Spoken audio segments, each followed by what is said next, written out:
What's going on, everybody? Welcome to Salty Runback's coverage of the CLOL 2025 Championship. We're coming at you with a banger from the lower bracket where UCI are going to be taking on UHSP in an elimination match to determine who will make it to top 16. My name's Gordo. I'm joined on the cast for the first time by Ferris. How are you doing today, my man?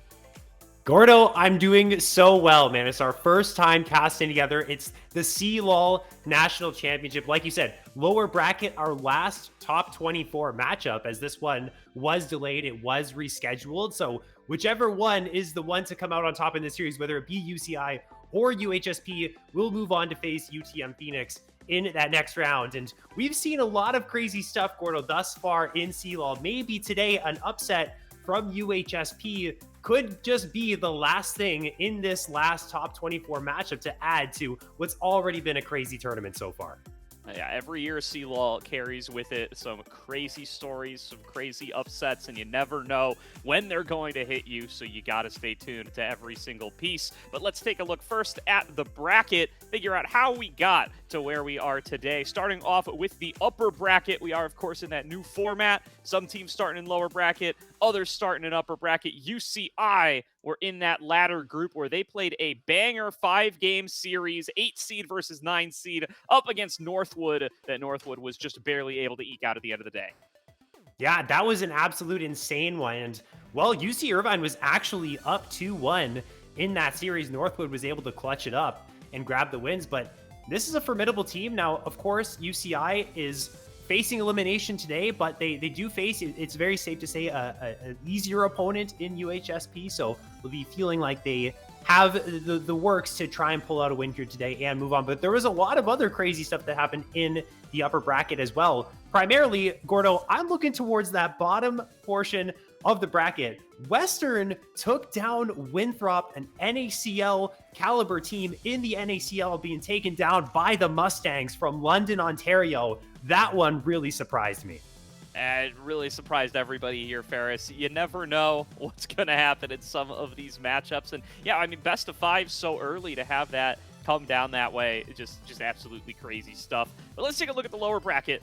Find out how our opposition to UCI ended up here today. UHSP starting down into the lower bracket. They were able to take down Texas in a dominant 3-0 fashion. That is how they find themselves up against UC Irvine, thrown down to the lower bracket plenty early, now with a major seed advantage, and as the heavy favorites to take down UHSP, move on to UTM, and quite frankly, favors to beat them as well.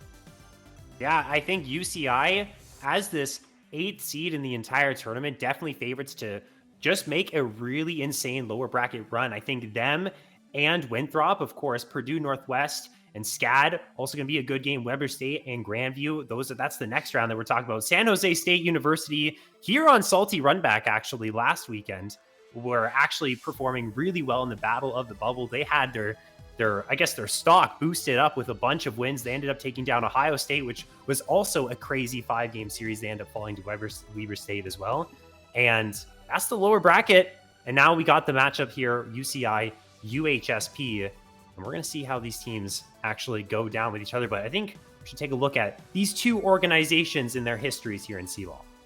Yeah, absolutely. Let's bring up the graphic here. Check out UCI versus UHSP. Of course, coming from different conferences and with different conference placements, that kind of explains to you how you end up with this sort of seeding. UC Irvine gotten some reps against top 25 opponents, done a lot better than UHSP has in that department. But what I really want to take a look at here are these CLOL appearances, a first-time visit to the CLOL National Championship here for UHSP. Very first run so far, doing not too shabby with a shot to make top 16 and a 3-0 win under their belt. Yeah, I mean, you can already see, we've already mentioned how we do favor UCI in this series, but you can just see, before we even look at the teams, just in the program history, they know what it is like to be in the national championship, even though the roster has changed up over the years.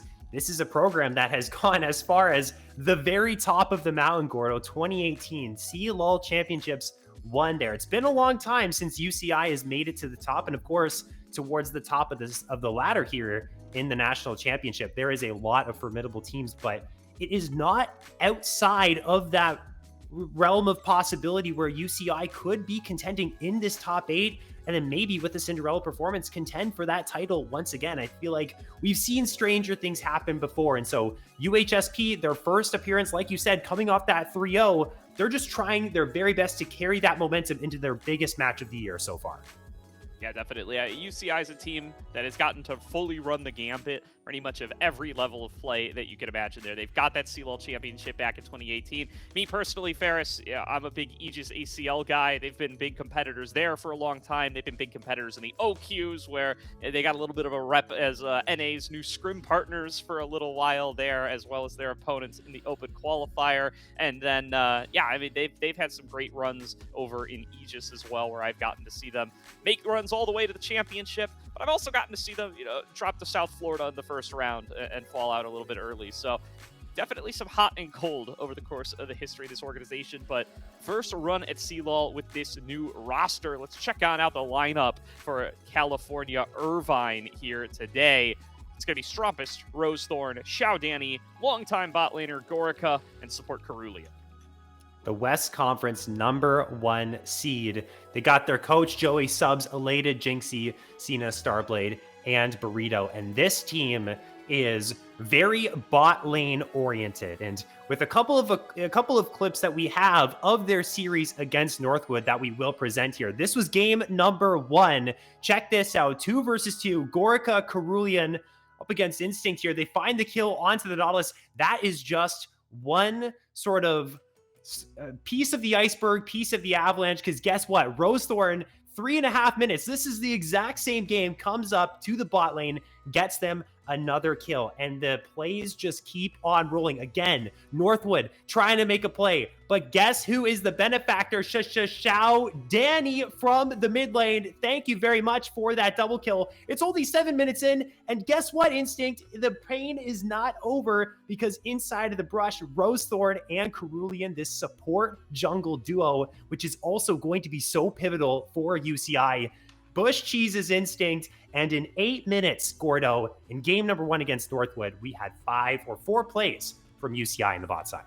Yeah, no, just absolutely dominant stuff in the bottom lane from UCI in some of their wins up against Northwood, and that's the style we're going to expect to see from them here today. They really are going to be emphasizing whether or not that they can win that bottom lane, and you can see there's a pretty clear correlation between how the bot lane is doing and how the game is ending up. When they ended up falling down to Instinct and towards that Northwood bottom lane, usually did not work out too well for them and their ability to actually come up with the win there. But when they were ahead in gold, when they were able to find wins, when they were able to find some of those early advantages, it tended to translate very, very well for Gorica, especially on that Ezreal, where he proved that he could be so very dangerous once he is able to get rolling. So a point of emphasis we expect UCI to really lean into now that their opponents are going to be Sir Zipri and Regis. And speaking of Sir Zipri and Regis, we'll take a look now at who UCI's opponents is, and that is the University of Health Sciences and Pharmacy, UTechtics, UHSP, Johnny Rockets, James, Evrot, Sir Zipri, and Regis. Now, of course, underdogs here, a dominant series up against UT Austin, though. But the thing is, these games got messy. These guys really like to play a skirmish-heavy style. I think all 3 of their compositions in the UT Austin series, they didn't even have a single tank on their roster. You had James playing the carries, Johnny Rockets playing the carries. Here's a couple clips from how things went down in that one. Yeah, no, just some really dominant team fighting from this squad. Was really impressed by Regis on the Seraphine, especially. Got 2 really sick games of it out here and started to force a ban out of it from UTA towards the back end, but by then the damage was done and it was too late. Also really impressed with what Evrot was able to show us in the mid lane. This guy constantly building up his own advantages. He's the highest ranked player on the roster, somebody that we don't really get to see outside of the CLOL space too often, but had some really, really impressive games there, and somebody who will have a very interesting showdown with Xiao Danny here. And check out this ultimate coming on across, locking down 2 from Johnny Rockets, doing a fantastic job of guaranteeing a fight win that ends up with a quadra kill over to Evrot. So this team is very ready to go toe-to-toe with you. They're very ready to fight you at objectives, to skirmish these clips make that very clear. The question is, against a team of UCI's caliber, are they going to just stick to their guns, or are they going to actually change up their strategy? Is Johnny Rockets now up against what we have now heard, Gordo, is not going to be Strong Pest and is going to be Elated in the top lane, substitute top laner? Is Johnny Rockets going to stick to his guns? You can see this amazing 2 versus 1 outplay. This is what he does on these carry champions. This is what he's capable of doing. Or does he go down to the Cassante? Does James end up opting into the Sejuani to play more of that supportive style? Do they index more into Sir Zipri and go for that 3 versus 3 with Gorka playing in the bot side for UCI? That remains to be seen, and I'm honestly very excited to see how UHSP tackles their opponents in this one. Yeah, I'm very excited to see and curious to find out what the execution is going to look like from UCI here as well. Is Strumpist probably the most unique player on the team as far as champion pool goes. This guy, he's champion pool. It may not sound like too much of a surprise, but it looks like a mid laner's champion pool, given how Strumpist kind of cut his teeth playing mid lane. Long time for Supernova, a little bit of a stint there in FlyQuest Academy. Now bringing in Elated, not an inexperienced player by any means, has been a long time top laner for this roster, should be plenty familiar, having played with Gorica and Cerulean for a long time. Xiao Danny and Rosethorn a little bit newer to this roster, but somebody I would expect to have a little bit more traditional of a champion pool compared to the wacky stuff we've gotten to see come out of Strumpist. I do wonder how that's going to affect their game plan for the day, how long they've been aware that that was going to be the case, how many scrims they've been taken with Elated, and what their drafts are really going to look like. We are in a non-fearless land here, of course, in CLOL, so we'll have the opportunity to go back to that well over and over again. But if I'm Johnny Rockets, I think that makes me a little bit more comfortable to keep busting out my carries, knowing that I'm not going to run into some crazy stuff like the Cassiopeia without much warning. Yeah, you know what? At the very least, it is able to keep UCI on their toes. And if he can just play his own game, and maybe Elated isn't quite prepared for someone who has all of these different champions up his sleeve. We're ready for the draft. Into it we go. And it looks like here it is now Elated on that blue side, or so we can see that the Nefiri ban is from the side of UCI. And that one respected towards James, because James has had a lot of crazy games on this pick. I played it 2 times against UT Austin.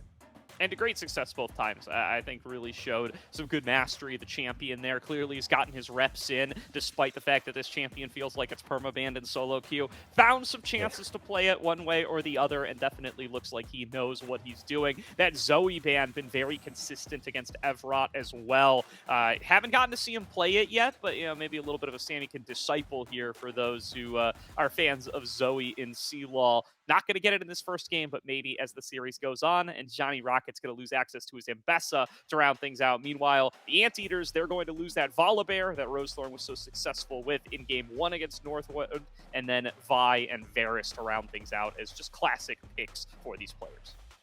Some very interesting hovers coming out of the UCI camp here. I've seen Kled, I've seen Quinn, but Jace is going to be the lock-in. Now, again, a flex pick can go into both solo lanes, although Xiao Danny is a fantastic Jace player, has had so many reps on this pick. I feel like this is his most comfortable and right now his best champion as well. So I like that. It's blindable. It doesn't have a ton of bad matchups. It's strong early game, and I think early game is exactly what UCI is going for. In response, I would expect UHSP maybe to grab their AD carry. The Ashe is the most comfortable champion here for Sir Zipri. Has played it a whole bunch. It creates a lot of agency and a lot of avenues to play with when it comes to playmaking potential for UHSP.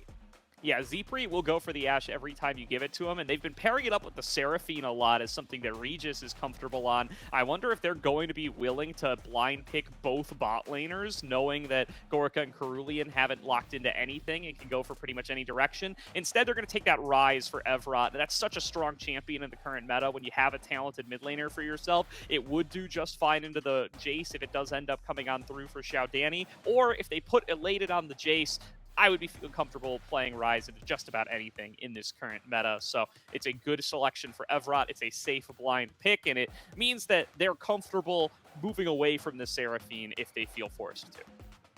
Indexing into the Xin Zhao here, there's a lot of range already for UHSP, so the Crescent Guard is going to find a lot of value to block that damage. It's going to create a lot of skirmish potential here for Rosethorn in this game. Now, I would expect them to grab up well, an Azir hover is interesting. I was going to say they probably Yeah. end up grabbing the Ezreal here for Gorka. We've talked about the Ezreal, the Corki, even the Varus. These things that can do okay into the Ashe, Corki maybe not so much, but now with the Azir lock in, another Xiao Danny pick, that's definitely going to go into the mid lane, and we are going to see that elated Jace. A lot of range to work with here. If you're UCI, you have the Shock Blast, you have the range of the Azir. It feels like to me so far, with a little bit of that lack of engage, they're going to have to be playing on a knife's edge looking for that poke.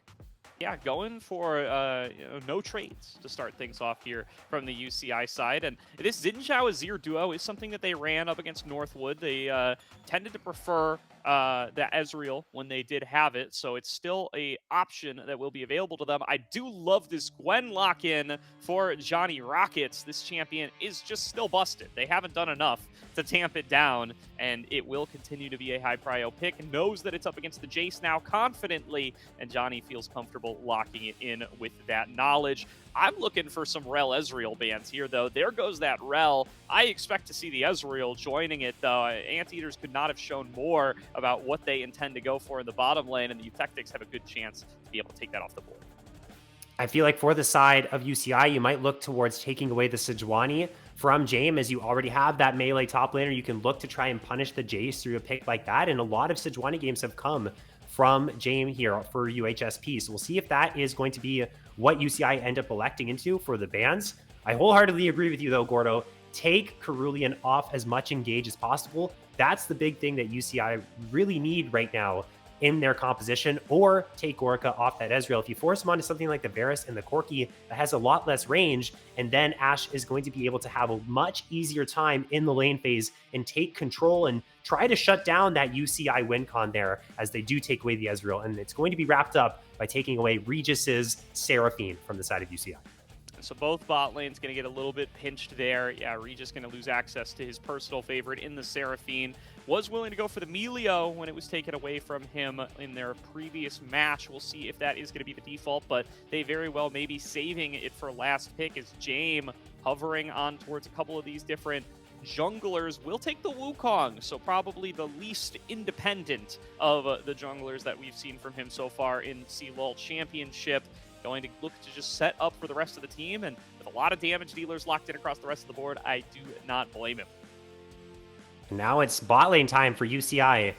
What do they end up going for here? It doesn't really matter. They're going to have last pick support is UHSP. It feels like they're really thinking about this right now. Again, Ezreal taken away. I don't think Corki's a very good option here, and Varus is kind of risky as well, but they're going to go for it anyways. Again, Corki outranged by the Ashe. I feel like the lane phase will be very difficult, but I think now, Gordo, this screams to me that if bot lane's going to be the answer here, then it's going to be, there needs to be a lot of help from Rosethorn. I think the Nautilus for Cerulean would make sense. Nautilus or Leona, something with engage, something with catch potential to get this Corki in range and make magic happen. As a response, I mean, there's a lot of things you could go into something that is engage heavy. There is the Alistair that is open. That could be that peel option here, and we'll see what Regis ends up indexing into. Yeah, I like the Nautilus here for Cerulean. I mean, pick your poison for whatever the engage supports you do prefer. This is a nice Braum angle, though. Knows that he's up against the Jace, knows that he's up against the Corki. Those projectiles going to have a difficult time if they are knocked away, and it's kind of going to be really on Xin Zhao to be the front line here for the team. You know, Cerulean will get in there. He'll toss out a depth charge, but won't last very long up against a Gwen Rise Ashe, just tearing him apart, and really effective disengage here in the Braum. I think will serve this team well. I do just have to worry about the range differential, though. I think Xiao Danny on the Azir in a very, very comfortable position as long as he's able to keep this Gwen and Wukong off of himself, which there's plenty of tools on this team to be able to do. He can really take over this game at number one if they don't make moves to shut him down early. We've talked a lot about UCI's bot lane. I also see a world where top lane is focused because of the matchup that UCI has. With my limited top lane ball knowledge, I used to be a top lane player myself. I used to play a lot of Jace, and Gwen is actually a really good matchup. You have a lot of range, you have a lot of burst. When you do get into that melee range, you can basically mitigate the mist with your melee form, and Jace can really bully out a Gwen in that lane phase. If you add a Xin Zhao to the mix as well, especially a well-timed counter gank, you could get this Jace ahead. Then maybe Elated stepping up to the plate for Strongpest in this series could give UCI some big advantages on this very strong carry pick. Not a ton of main frontline here for UCI. They really just had the Nautilus as that kind of pseudo tank on a support's economy. Yeah, and really important in my book for James to be able to get on towards this Wukong here. First of all, he's a big Xin Zhao guy himself, so knows what can really make things difficult for a Xin Zhao on the other side of the map. The Wukong, a solid matchup into it. The Stone Skin with the innate armor, giving you a little bit more power in that one-on-one, and you do end up fighting each other, making you just a little bit stronger if you do get into those 2-on-2s or 3-on-3s in the earlier stages of the game, and keeping Rosethorn from just running away with the game on this really powerful early jungler. Going to be a big ask for Jame here, facing off against a jungler with this much experience, right? NACL level, played on plenty of different academy teams, played on several different NACL teams. Rosethorn, certainly a player to be feared coming in if you're UHSP. And I feel like that narrative is also very true with the entirety of the UHSP roster. This is a really good UCI team for being in this part of the bracket. They are quite the powerhouse, and I feel like we're going to need for UHSP to come out with this upset. Again, it's a best of 5. It's not like it's a best of 1. You can pull out a miraculous win. You can pull out some niche strategy that takes or catches your opponent off guard. You have to play them and beat them 3 times. There needs to be huge performances from Johnny Rockets, huge performances from Evrot. Everyone needs to step up here. They need to have the series of their lives, and well, we'll see if that ends up happening. But Evrot on this rise again, that he is going to have to be a big playmaker here. The Realm Warp is going to be huge. Maybe they can link up with the Ashe, try and make some cross-map plays happen. That is something that they did against UT Austin. Evrot was getting very involved in the bot lane. They were coordinating tower dives. Jame was getting involved in the mix. I feel like this is something that has to be attempted at the very least if UHSP wants some success in this one. Yeah, and I want to see them clean up these early games too, right? Even while they were taking down a much weaker opponent in round 1, they definitely took a little while to fully turn on and take the lead back into their favor. They found themselves at deficits in the early stages pretty frequently, and that's despite really strong laning performances from Johnny and from Evrot. They just need to clean up some of these over chases, clean up some of these mistakes, and these odds of getting caught on out in places they don't belong, because they have done a really good job of being able to find and make plays for themselves. They just need to show a little bit more discipline and avoid giving it right on back. I think if they're able to do that, if they're able to show a little bit of cleaner play, they do have an angle in the early game up against UCI. It seems like they've done their research. Their pick and ban looked plenty good in my book. They seem plenty prepared for what UCI was very likely to go for from what we've seen from them so far. Now we just need to see them make good on it on the Rift.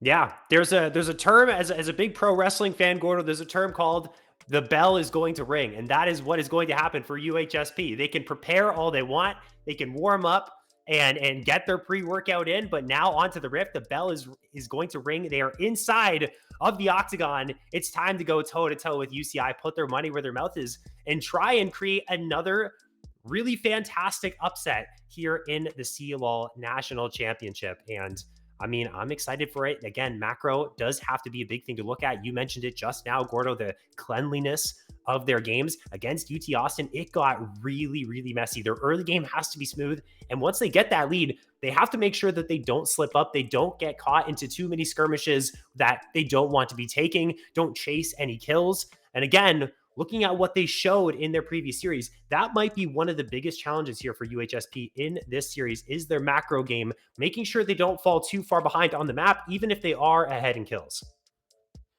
Yeah, absolutely. So keeping an eye on that map play, seeing what the jungler supports are going to be able to do when pairing up as duos, right? Regis been a guy that has largely been on the enchanters of the world over the course of their run so far, so has less frequently found himself on the roam, has less frequently found himself in these kinds of ganking positions, but now in the Braum, maybe going to have a little bit more opportunity to do so, and you got to expect that Cerulean is the kind of player that will challenge him in that department. Gorica going to be looking to find opportunities to be able to play the lane one-on-one where necessary and let that support roam on around to be able to make impact on towards the rest of the map. Again, Shout Danny, I think, really, really key towards this first game. On that, Azir certainly has himself an opportunity to be able to run away with it if he can position well and get that gold that he needs to hit those necessary item spikes. So looking to see if these guys are going to make appearances in towards mid lane as we are ready to get on to Summoner's Rift. Game number 1, UCI taking on UHSP, starts right now. We are on to the Rift. Here we go again. Spot for top 16 on the line. Game number 1. This is a best of 5. We're already seeing grouped up here. Wards inside of the Tribrush. Trying to anticipate some type of invade is UCI. Not actually going to go for one themselves. I thought maybe because they had the Nautilus pick, they were actually going to start us off here with a bang, Gordo, but not going to be the case. We'll see. I mean, interesting to see where junglers start on the map, which lanes they want to look towards, which neutral objectives they want to look toward, Grubs and Dragon. I would expect both teams prioritizing, again, all the talk we've had about the bot side of the map around these Drakes, I feel like is where we're definitely going to see a lot of the early action. Yeah, eyes on the bot lane, as always. It is going to be a delayed invade coming in from UHSP here, so they do make their way on down, but Gorka and Cerulean are wise to their tricks. They're going to replace the ward as soon as it goes down, so one ward's worth of gold, but that's about it, just for what UHSP will find. Laning phase will begin without any blood really being shed. And I'm really excited for Sir Zipri and Regis, this Ashe Braum, such a potent 2v2 duo. Again, we've talked up Gorka and Cerulean, but this 2v2 is very strong in terms of the players who are piloting the champions, but the real advantage is in this lane. It's tough for Corki to get in range. Braum obviously is a big thorn in the Nautilus' side. What can they get 2v2? I would expect them to at least get priority, and that might be able to set up for plays that UHSP, again, early aggression later on. Yep, fighting for bush control right off the bat, but Cerulean is willing to duel with them. Regis going to get pulled in and take a pretty solid chunk. Zipri wasn't close enough to actually trigger the Guardian there, so it is going to cost Regis a fair bit of health and force him to start drinking a potion already. It's not a good look. I mean, look at the HP bars. Cerulean and Gorka are chilling. They don't get the level 2 first. Obviously, they're giving away that priority.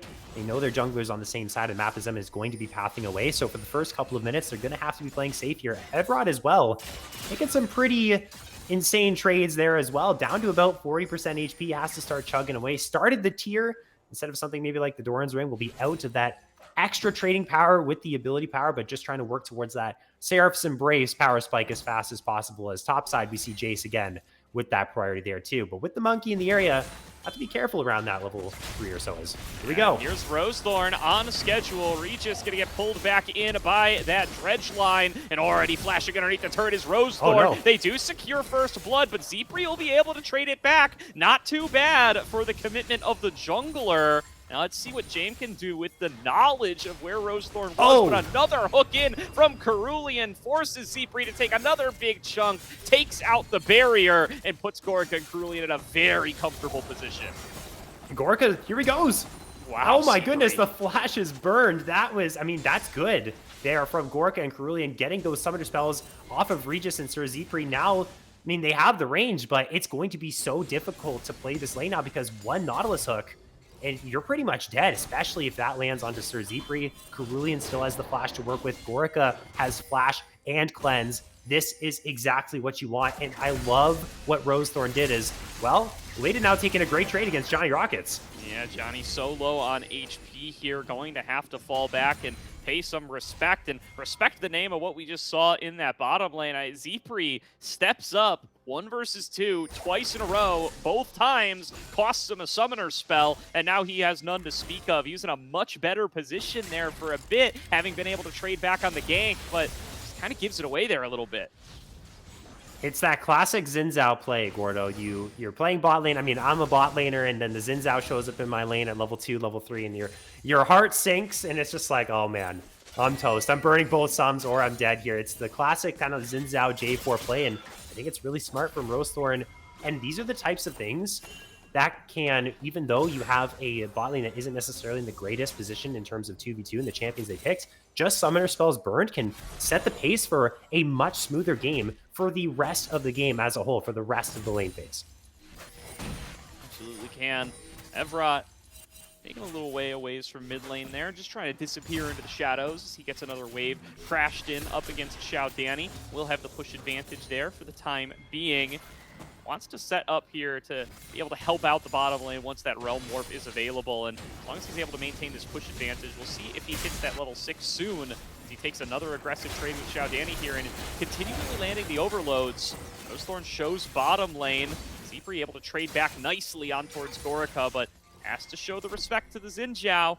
James still taking advantage of these opportunities, though, building himself up a nice little CS lead as he has not stopped farming the whole game.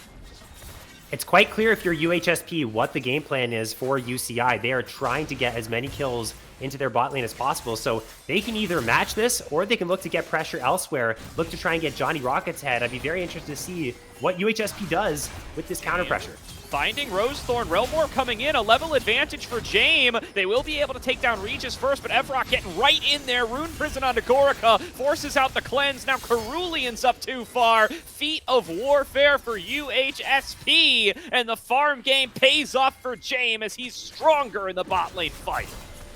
And right on cue, Gordo, I said they either have to match what's going on bot side or try and make plays happen elsewhere. They move Evrot down with the Realm Warp to the bot side to get involved. Now the Wukong has 2 kills. This is exactly what we wanted to see from this Rise pick and from UHSP in general. Take the fight to UCI, get yourself a couple kills. This is about as good of a start as they could have possibly hoped for here, despite all the aggression that UCI is putting onto them. Yep. Does look like we've got a little bit of a pause coming on through here, so hopefully we'll be able to get things back and rolling before too long. But all around, I mean, I'm happy with UHSP's early game here. Again, they got a little bit further up than they needed to, and I hear game sounds, so we are right back into things. Got a little over-aggressive than they needed to. Again, I think Zepri could have held those summoners with a little bit more respect, but all in all, they managed to counter out Rosethorn's game plan. They see what's going on with this draft. They've done their homework. They're no dummies. They show up to the fight, and Jame is able to turn it with this Wukong counter pick. And they're not going to stop. They've rewarded the grub attempt here from UCI. And so Jame moving up with Regis and Evrot from the mid lane. They're able to stop this and make sure that UCI don't get that into their pocket. Again, continually applying the pressure. That's what they have to do. Never take your foot off the gas. It's never going to be good enough in this game, in this series. You're always going to have to keep the pedal to the metal and apply as much pressure as possible. Now it'll be very interesting that with that play made around the grubs, do they also fancy themselves a contest around the Mountain Drake? You can see all the priority of vision around this river. Evrot moving down, maybe looking for more plays, maybe looking for Gorica. Zepri starting to take the fight here, knows that he's got Evrot in his back pocket. Going to be able to keep it close. Wow. Nice dodge on the Enchanted Crystal Arrow from Gorica. Likely saved his life there, but will it be enough for Cerulean? The lockdown is never ending between Braum and Rise, and Cerulean will hit the dirt. Sir Zepri gets himself his second right as the dragon is spawning up and available. Jame gonna already be in position to take it, and UHSP keeping their foot on the gas. My gosh, they came to play. They have a plan, and they have executed that so well. They've gotten pretty much everyone involved in these plays, except for Johnny Rockets on the Gwen, who's on his island, scaling up on the Gwen right now. And UHSP, man, they look really darn good. So it'd be very interesting to see now, how does UCI respond to a team that they may not have thought would be so aggressive? Shuffle back onto Evrot. Rosethorn ready for him. And Xiao Danny will pick up his first of the game. Nice response play from Rosethorn there. Has had himself stymied a couple times in a row, but is ready to get in there and get on the board. Still a very close game here with the gold neck and neck. And a lot of that is because of, as we do see another come out from Cerulean, a lot of that's because of the CS deficit that Xiao Danny's been able to get. But here we go again. Yeah, I mean, that's going to be another stun onto Gorica. He flashes forward. Goodness. He wants the fight, but he disrespects the barrier. Not ready for it. A follow-up stun. Regis. Concussive blows on everybody, and that's going to be another kill. A nice dodge from Zepri to get away from Rosethorn, but it just doesn't quite connect from Braum. They won't be able to stop Rosethorn from finding his man, but still, 2 for 1. Another kill into Zepri. This is great for the UHSP bot lane. 3 kills onto this Ashe, and also building the Utah Wild Arrows build. This item is very strong. You see a lot of times it's Kraken Slayer into Phantom Dancer, the Gliding Ashe, the more utility-focused build. You just want to apply as many slows as possible and try and space as best you can. This is going to be a heavy-hitting Ashe. He's going to be doing a lot more damage, has a lot of access to crit earlier on, and there could be a world here where Sir Zepri, even on a champion like Ashe, who isn't necessarily known as this big hyper carry, and the bot side could start to become a big factor in this game. And they're actually starting to already rotate the Ashe up towards the top side, maybe playing 5D chess here, Gordo, and thinking well in advance towards the next trio of grubs. Absolutely, and that's what you got to be doing. Always looking for the next option, always looking for the next play, and that's been very good out of UHSP so far in this game. They've got their leads built out where they want them. Johnny Rocket's really the one who's not been able to get himself involved, as has Evrot. Both find themselves down in CS, but not really bleeding out in any massive form either, and will have the opportunity to scale up as the game goes on. Good use of those early grubs to get some plates on towards Zepri, and a numbers advantage up on the top side, as it looks like it's going to be Xiao Danny assigned to hold the top lane, so they may have a very good shot at these next grubs in 30 seconds. This is going to be a very interesting sequence of events right now. It looks like UCI, despite the beating that they've taken, especially in the bot side of the map, they want to go for these grubs again. The gold is even. They do have their first item spike on Xiao Danny with this Gnasher's Tooth in hand. Like you said, moved up to the top lane. He's got to be big in this fight, and this is really where UCI is going to have to try and bring this back, because a lost fight here, giving over the 5 grubs, this would be pretty much everything UHSP need. This is going to be the first major breakpoint of this game where we really start to see what direction it's going.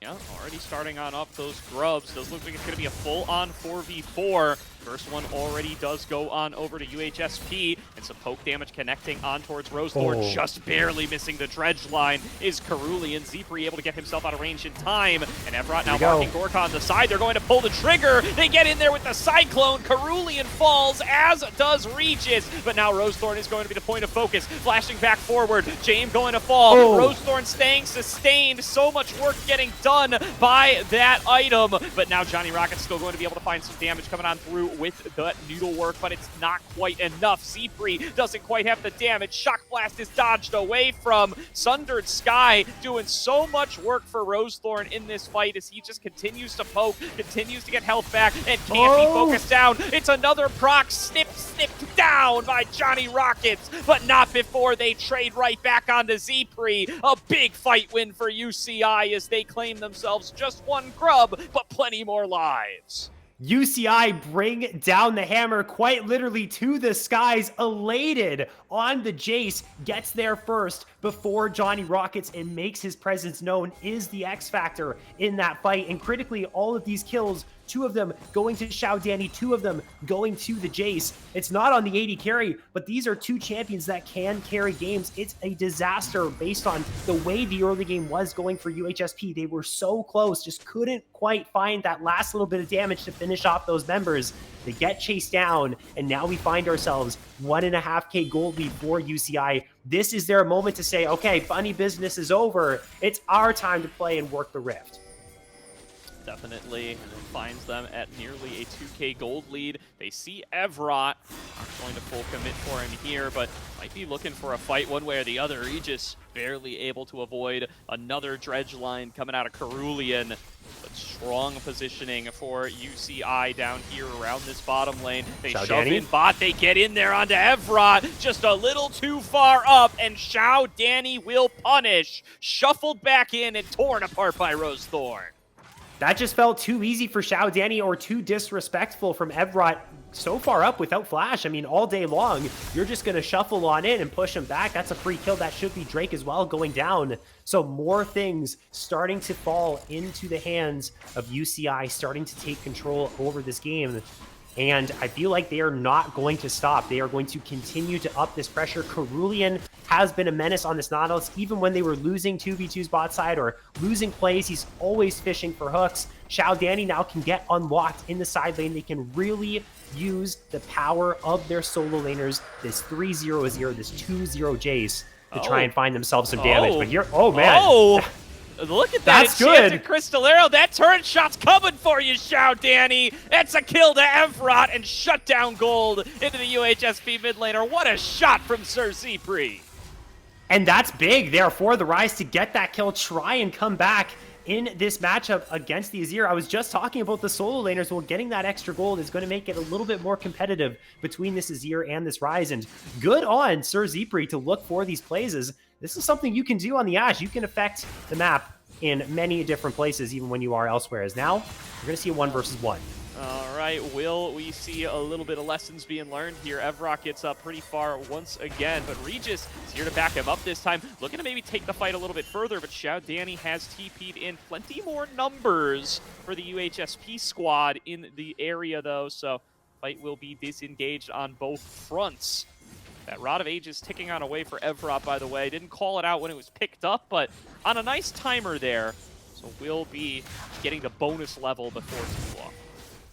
I want to see UHSP continue to keep up the playmaking, continue to fish for plays. That arrow from Sir Zephyr was good. They have access to the Realm Warp. They can look to maybe play around this Herald in 30 seconds. Look for another pick onto Xiao Danny. You can see a couple people hovering around here. Regis is in the area, maybe trying to catch him out as the 80 carries. Just trading farm in the mid lane.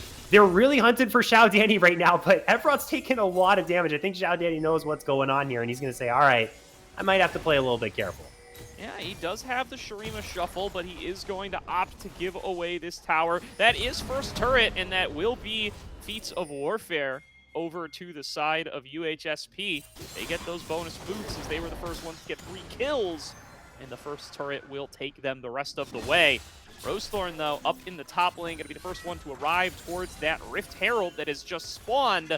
And with push in mid lane as well, I think the UCI are in a great position to be able to take it if they want it. We'll see. They definitely do want it as another one lands. That's a nice shot once again. This one all the way downtown Oh from my mid lane and gives Johnny Rockets another kill. 2 on the Gwen. Not a bad place to be at 1630 by any means. And it's just funneling free gold to these solo laners every time Enchanted Crystal Arrow is up. It's free gold, and it also thwarts any plan for the Rift Herald that UCI had. Right there in that instance, that map state, it looked very hard for the side of UHSP to get their way into the river and look for something. Now with that Jace down, that opens up the map for Gwen to take down that tier 1 topside. Now they can get the Herald themselves. They may end up losing a tier 2 as Evrot did take that really bad chunk. But a lot of things opening up and a lot of good plays being made by UHSP off of the kills that they're getting. Evrot going to seize Rosethorn ahead of him, challenges him to the 2v1 under the turret, So and that close. is not a challenge if they win. Big Guardian from Regis, though, gonna bail his mid laner out. Regis flashed for that. That's a true support right there, baby. That's the best thing you can do on the Braum. You flash, you get the shield up. That's the true standing in the way to protect your teammates. Doesn't matter who it is. Rosethorn could be in trouble. Here comes a Realm Warp. Here's the payoff. Regis, he blew the flash earlier. Now he's here for the fight. Shuffled back away from the team. Rosethorn staying alive just barely once again. 3 Talons strike plus the addition of the Sundered Sky. Just giving this guy enough healing to stay alive in a sliver. But Johnny Rockets finds him with the needlework to get a kill right back. 3-1 for the top laner now. It's Xiao Danny looking to be target number 4. Snip, snip away. It's a double kill to Johnny Rockets. Oh man. Gordo, this Gwen is online. Shadow Flame is secured. Already 2 items. Now with 4 kills, the fighting never stops. I know, the Dredgeline under Sir Zephyr could be deadly, but the Cyclone from James is enough to make it a 1-for-1 trade, and Regis is here to make that fight unfair. A double kill over to James. Evrot isolated by Elated, and these guys do not stop going at it. This one's going to be a solo kill to UCI's substitute top laner. The best thing going for UCI right now is the fact that the Rise is not able to apply a lot of pressure in these side lanes, but Johnny Rockets just got a tier 2 down in the bot side. This guy is so online, it doesn't even make sense. It's traded for another tier 2 in the top lane there for Elated, but already needlessly large Rod, just completely skipping out on the boots purchase altogether. I love it. Get towards that death cap ASAP. And if you get anyone in a 4-stack snip, they're just gone in front of your face. Ooh, James maybe getting a little aggressive with it there, stepping up, trying to see if he can snag away that Scuttle Crab. Now Elated is cut off. Johnny Rockets on the wrong side of him, slowing him with the needlework, forcing the flash into the 1-on-1. Man, that's going to be the way things go, probably for the rest of the game. Is now, here comes a great fight. James taken so low early on, will be able to back out with the rest of the team. Doesn't have access to the Cyclone, but Zepri is dishing out so much damage. He may have stepped up too far, though. Glacial Fissure over the walls, just barely not enough. James is back in trying to salvage it, but it was already done for. 3 for 1 to UCI, and they're about to make it 4 as Regis is found by Shout Danny. A triple kill to the Azir. Xiao Danny is now online as well. The team fighting of UCI around these objectives once again bails them out of a tough situation on the map. Now, Xiao Danny can also grab himself the gold for this tier 2. Elena just wants this 1 versus 1 against Johnny Rockets. They're going for it. Going for another one. There is going to be the knockup connecting. Wow. A shutdown to Elated. And it is a 17-16 game out of nowhere, Ferris, with a lead back into the hands of the Anteaters. And again, once they get that team fight win off the objective, it was the Grubs earlier on. This time, it's the Drake. A couple good plays go UHSP's way, but then they blunder in the fights, and they give everything back to UCI, who now are ahead 3K in gold. But they are going to hit these big item breakpoints. I'm specifically looking at the top lane. I alluded to the death cap earlier. Very close here for Johnny Rockets. And if UHSP want to be more successful in these team fights, they need to get this Gwen to get more involved. Both of the big fights that I just mentioned earlier, Johnny Rockets wasn't able to do a whole lot. And on the other side, Elated was able to get involved a lot sooner. This Gwen has to start making an impact here in these big plays. Definitely do very, very close, very, very doable for UHSP here. And when you're this much of an underdog, you definitely have to seize these opportunities when they present themselves. Johnny in the 1 versus 2 here, going to get found. I don't think he's getting out of this one, Ferris. An overstep and a punish from UCI. The response is going to try to be the Ruinous Otacon here for UHSP, and well, quite frankly, they should actually have this because it doesn't look like anyone is in the remote area. But then again, it is going down very slow. We do have Rosethorn jumping on in. Teleport in from Xiao Danny. It's down to 5k HP, Goro. They might be able to get the Otacon, but the question is, can they get the Blood Roses? That's going to be the question. Got to tear these apart real fast here. Zepri's not there with the movement speed, but they Realm Warp out. Beautifully done by UHSP. They don't get every single rose, but they get the lion's share of them, and they get the Otacon buff, and they get out. Considering the position they were in that Otacon pit, my goodness. There was a lot of angry players on UCI looking for a fight, but maybe James is caught out here. Rosethorn looking for the play. Not going to be able to find that. But again, not getting all the Blood Roses, still able to make that cross-map play happen. And we saw the pick that Xiao Danny and Rosethorn made. That Gwen is able to do a lot of damage, not able to take a lot of damage. There is virtually no resistances in that build. Absolutely. Cerulean hooking on in. It's going to be 4 members ahead of Xiao Danny, and that is how you want these fights to go. But Xiao Danny looking for a little more, maybe in too deep as he is underneath the turret, and it will be a shutdown right back over to UHSP. And so, again, over-aggression there from Xiao Danny. Maybe drew that play up a little bit differently in his head from how it actually ended up panning out, but still, it's going to be a 2 for 1. The shutdown onto the Azir goes down. Dredgelight is going to be dodged from it. They're going for the tower dive. Nice rune prison there from Evrot, going to keep Rosethorn in position. Oh, no. Cerulean going to be the next one to get shot down. Enchanted Crystal Arrow comes out, and Gorka's Cleanse is not enough to get him out to safety. Evrot chases down Elated. It's an ace to UHSP. They get themselves right back into it.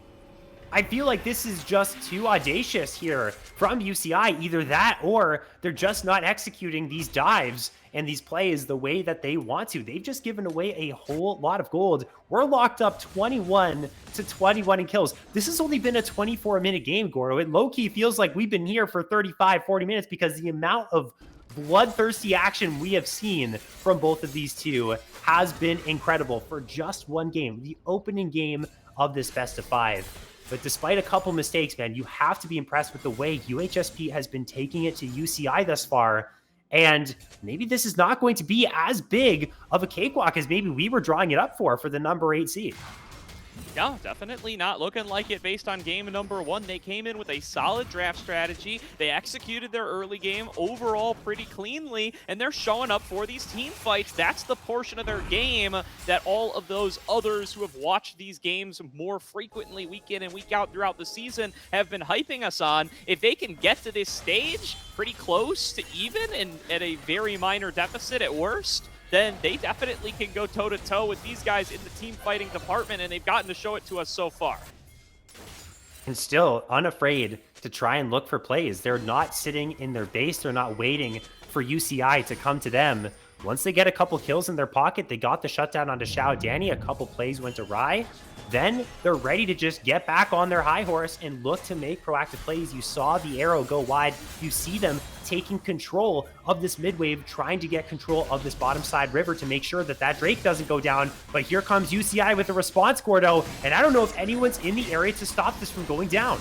It's a Baron sneak. They have no vision. They can check with Realm Warp, but I don't even think they are thinking of this. It's going to be a Baron falling on down in trade for Dragon at number 2. You take that all day, every day if you're UCI, Ferris, and a major advantage gained by California Irvine. Johnny Rocket's going to try to make a collapse happen up against Elated here. He's got Evrot at his back, so these two carries going to see if they can snip him down, and they will. A numbers advantage on the board and a Baron taken down for UHSP.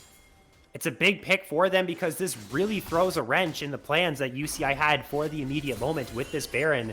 And it's a pretty big mistake from Elated there that's going to kill a lot of time off their Baron power play. At the very least, again, they do get that experience. They do get that gold, but it might just be a 5 versus 4 fight. Enchanted Crusolero very close, doesn't quite connect, but there's still another Cyclone incoming from Jame. Gorica's forced back over the wall. A massive shuffle from Xiao Danny is not enough to turn the fight back. Evrot's able to take him out with another combination from the Rise. Gorica just launches himself over, and he's just the third kill. He gets reaches for it, but what is that? What in the world is going on, Gordo? 5 versus 4, 4 versus 5 rather for UCI. They decide to go for the fight. They decide to get aggressive in the jungle. They really have no business doing that. They don't have the numbers advantage. Xiao Danny from the brink, an Emperor's Divide from hell, almost completely eradicates the entirety of UHSP. And what was Gorica doing? I have no idea. My guy smelled blood in the water, but there was a whole lot more enemies than he was anticipating over that wall. He also falls. And man, back and forth between these two, constant mistakes being made from both sides. It's so close. The base has not been cracked yet. There is no definitive lead for either side. This is going to be a absolute slugfest. We're not even going to get potentially even an Elder Drake. That's not even going to play a factor for at least another 15 or so minutes. Well, something you're definitely not going to be able to say about this game 1 is that nerves played a factor. These guys are playing fearlessly for game number 1, launching themselves into these fights time and time again, often inadvisably, and it's really beefing up this kill score. We're about to hit 50 kills in 27 minutes, Ferris, and I don't think we're even close to done. No, absolutely not. These guys got, well, at the very least, with good waves, they could end off of one team fight. But that's one team fight that we still have in the tank is they're fighting in the river here. I don't know if Rosestorm wants to continue. It looks like he does. Yeah, who's picking who? Rosethorn has a 2-level advantage, but there's a big Gwen coming in to back up Jame. Xiao Danny with a great position in this fight, though. Deals out so much damage, and he is the longest range champion on the map. He can make so much impact in good positions like that one over the wall. But now going to have to TP and respond to Evrot, so as long as they manage to get out of here, Johnny Rockets gets dove on Rosethorn, bites off more than he can chew. Xiao Danny and Evrot one-on-one. Evrot wins it out, and now it's about stopping the recalls. How much can the Rise get done? What on earth is happening? Xiao Danny, the pillar of UCI in this game, the big powerhouse, the damage dealer, gets solo killed by who has been a struggling Evrot this entire game, but now all of that side lane experience, level 18 on the Rise, gets the big kill, and going over the wall is Rosethorn doing the Gorica cosplay right there, has to immediately get out. There just have not been opportunities for UCI to kill multiple UHSP members to actually crack the space. And even on the flip side, UHSP are defending quite well, but again, not able to lock down enough members so that they can really be able to knock down this tier 2 in the mid lane, this tier 2 in the top side to crack the base. They were able to crack the bottom base, but they weren't able to get the inhibitor. So again, it's like a game of inches. So many team fights, not a lot of ground gained on the map. Ooh, dive forward from Rosethorn, but Evrot will be able to get himself out to safety. It's a little too quick there on the rise when Phase Rush does proc, and Johnny Rocket's starting to show what a risk he can be in the side lane. Snips through that turret like it's paper. Xiao Danny not able to do much to stop him thanks to that hollowed mist. So gonna be able to take an inner turret and waltz away. And with that, the gold is within 1K here, Ferris. No distinct advantage built out for either team. And the kills have accelerated the pace of things so far that it's tough to find a real itemization difference apart from Xiao Danny just being nearly full build, being so powerful on this Azir. We're really already to the point at the 30-minute mark where items, or at least gold differences, are going to stop mattering. Is Rosethorn? He's going for it again. Up a little bit far, going to throw down that Crescent Guard to keep himself safe. So Zephyr going to have to retreat to avoid the depth charge. This is looking pretty good for UHSP. They get the Cyclone out of 2. Both frontliners are down. Diving forward, looking for Elated. Johnny Rockets goes for the snip, but has to enter the stasis immediately. Elated sees an opportunity to flash forward and clap back. He will do so, while Xiao Danny finishes off Regis. It is a 2 for 2 at the end of the day. Great work on the front line for UHSP, but not quite able to access the back. They're going to see if they can sneak away this dragon, but Xiao Danny is on his way. They don't have the lockdown for him. They will retreat back over the wall, and it doesn't look like anything else will be found. This is an aggressive recall, though, from James, trying to get through the portals, and it will be enough to sneak his way out of there. Jame with the great escape, gets the dragon, gets out. Soul point now for UHSP, 1 away from that Hextech Soul, which would be such an insane boon to their team fighting power, to their overall power, whether it's skirmishing, side laning in general. And the backline of UCI in that fight, their front line evaporates, but it's Xiao Danny, it's Goritha, it's Elated on this Jace, pumping out the damage, completely wiping people off the map if they even so much as get a little bit too close to them. There needs to be these swift engages as Cerulean, still fearless to jump on in, burns the flash off of Sir Zephyr, a very vulnerable AD carry for the next 5. Yeah, important to blow that one, so going to have to play a little bit safer here, but it's still Evrot on the side lane. It's Johnny Rockets TPing to join him, and it looks like the call is going to be to disrupt the recalls while they try to work on this Baron. They've got vision of all of them thanks to the Hawk shot. UCI cannot get back. Their minions are getting teleported in on towards the Nexus turrets. The rest of UHSP are stopping the Baron, and a backdoor victory in game number 1 for UHSP. Are you serious? That is how the game ends. No bloody team fight to finish it off. No 45, 50-minute banger. No Elder Drake. UHSP say it's over when we say it's over. They pull the SKT, the T1 backdoor play, the Faker Twisted Fate, the IG versus KT series. That was absolutely crazy what we just witnessed there, and fantastic call from UHSP. Again, no nerves. They make the play call, and it pays off. They get the Nexus, and they get game 1 versus UCI.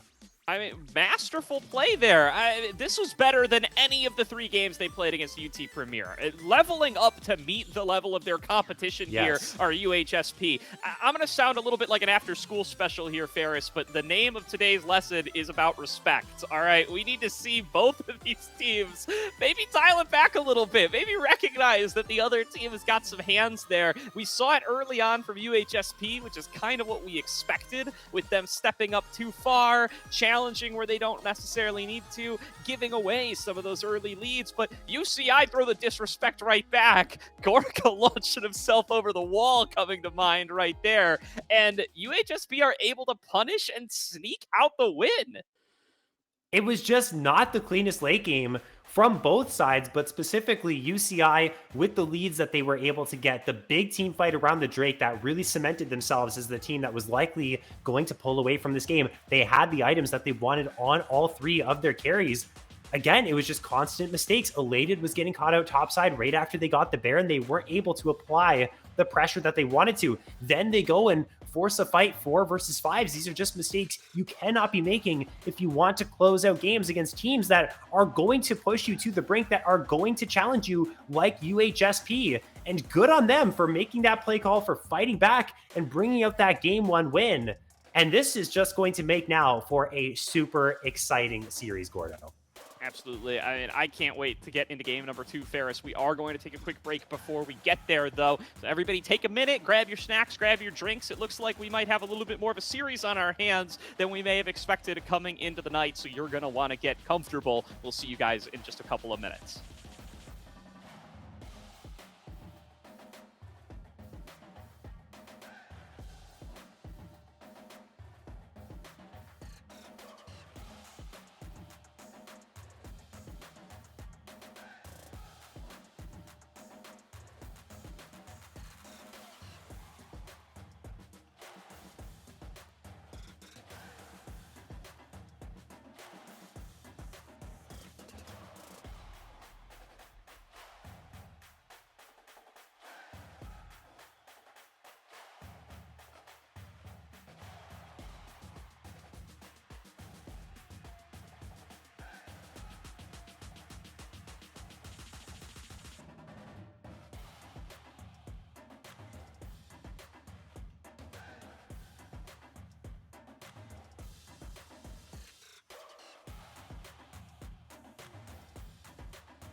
Welcome back, everybody, to Salty Runback's coverage of the CLOL 2025 Championship, where UHSP then upset in game number 1 over UCI, sneaking into the Nexus and ending a game that looked like it could have gone the distance there, Ferris.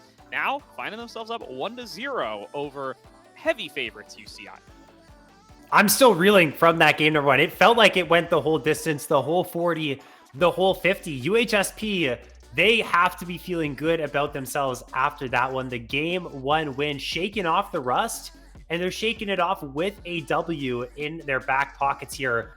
You better buckle up. This is a 5-game series. It felt like we got a whole bunch of stuff in that game 1, but it's only getting started here. Now, important thing to note, we did mention in game 1, Elated was in for Strompest. Now we have Strompest back into the mix here for UCI, so they will be playing now, Gordo, at their full strength for the remainder of the series.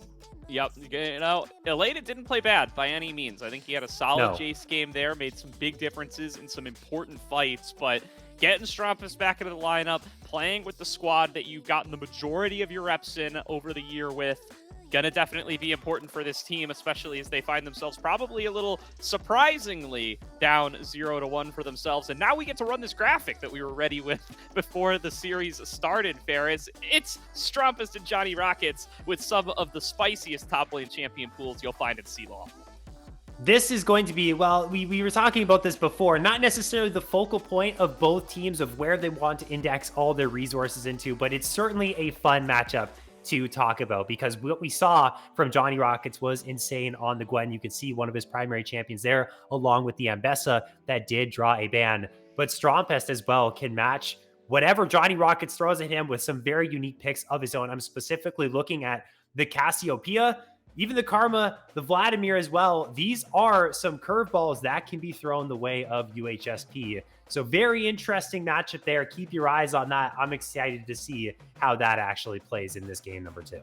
As am I, as it does look like it's still going to be UCI on the blue side. So we're going to find out if they're going to change up any of these picks and bans. So far looking pretty much the same. Zoe, the Nefiri, going to stay taken on away. Let's see if the Ambessa joins it, or if they pay that Gwen the respect that I think it deserves. It's going to still be Ambessa. That Gwen champion, though, it's something, and it's not really what I expect to see out of Strompest, as he's had kind of a mid laner's champion pool, quite frankly. He may have something up his sleeve which he really feels can take on that Gwen. Maybe they end up indexing... What is this hover? I don't know what this is. There's no way that gets locked in. That is a meme. Okay, yes. The Rise taken away from Evrot. Again, we're not in Fearless. We can be playing the same champions every single game if we want to. It was a powerful side lane pick towards the end of the game for UHSP. Now could go into the hands of Xiao Danny. Could also be a flex. They could look to play the Rise top if that Gwen's locked in again, Gordo. Yeah, and I think the Rise top definitely something that is on the table here. As Strompest, almost synonymous with Rise in my mind. He's a big Rise guy historically. Would definitely not be surprised to see that go top lane for him. UHSP, though, indexing in towards this Sejuani earlier on. That's very different for James. James, usually on these kind of carry-ass junglers, had a lot of success on the Wukong the first time around, but surely this means that you're looking for some kind of strong melee solo laner. Let's see what they end up going for. Who could have guessed it? It's going to be the Gwen, so they're just going to send it here. Now, does that mean that this Rise ends up going top lane? That could be the case. Again, you're going to try and shut down that Gwen as best as you possibly can. Jace, I think, was a solid matchup, but with all the shenanigans that happened in game 1, it just didn't end up happening. Do they take Ezreal here for UCI? Again, Gorka loves this champion. It was banned away in the second phase last time. They're just going to go once again for the Rose Thorn. Xin Zhao has a lot of dueling potential, but there's a lot of melee champions that can punish him in this matchup so far. Yeah, for sure. So the Xin Zhao for Rosethorn, not a big surprise to see coming on across. And they'll run back the Jace as well, so not making big changes in their draft, thinking that maybe just some execution differences, and it may just be a matter of having Strompest back in the lineup. It's very funny because you see a Jason Rise and you assume it's Jace top, Rise mid, but when it's Strompest and Xiao Danny, I think that may be flip-flopped. I would be potentially thinking that this Rise is going to be moving up towards the top lane, but depending on how they feel about the Gwen matchup, they may want that Jace for Strompest as well. Going to be adding the Ahri in here for Evrot. skirmish heavy champion, this is the way that Evrot likes to play. If it's not the Ryze Realm warping to the bot side of the map, to the top side of the map, making plays happen, it's going to be the Ahri getting unlocked at level 6 with the Spirit Rush to link up with the Sejuani and make things happen. Again, this is the game plan for UHSP. They want to fight, they want to get their leads and run with them, and that's exactly reflected once again, denying that Ezreal away from Gorka, that safe pick. It definitely felt like last game without that safety of the Arcane Shift on the Corki was a lot more vulnerable. I completely agree here, and they're going to look to pinch that even further. But now Zipri going to play his first game of the CLOL Championship off of Ashe, as it is banned away by UCI. So different looks in the bot lane than what is most comfortable for these players on both sides. Let's see if they feel like that Corki warrants a ban now that they don't have access to the Ashe. Otherwise, could just look to pinch support further. The Rel still been a favorite all tournament long for Cerulean. Instead, it is going to be that Kalista taken away, trying to limit what aggressive options Gorica can go for. And honestly, I'd be thinking about maybe taking something like the Rel away from Cerulean if I am on the first pick. Then again, that would open the door for something like an Alistar to counteract that. So again, I feel like they will not end up doing that. They'll once again, UHSP take the same route that they did and play for that support counter pick. The Braum takeaway really alludes us to the fact that UCI want to get that engage onto Cerulean there. And the Sivir lock-in for UHSP, it would kind of preemptively counteract that with the spell shield that Sivir can provide. Definitely. And now, delivering through a variety of marksmen for Sir Zipri. Potentially going to take the Corki for himself here, and they will just snatch it on up. Definitely one of the favorites of the current meta. And now with the Ashe, the Kalista, the Ezreal, and the Varus all banned away, options looking a little thin for Gorica. That Tristana been very popular lately, but you got to remember that that's nerfed on the patch, and we are on live. I wonder if this is a Swain angle for Gorica. I know he's played some Swain before. It doesn't look like it's going to be the case. I wanted to get it out there just in case it ended up being the case and ended up looking like a genius.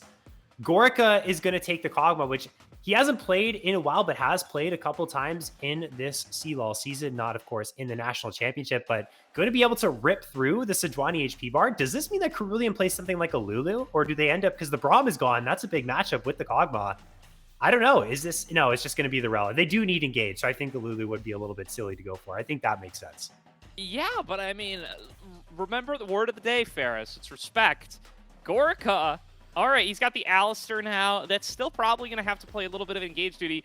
Gorica just locked in a Kog'Maw, not seeing the enemy support against Ahri, Gwen, Sejuani with no tank jungler and no tank top laner.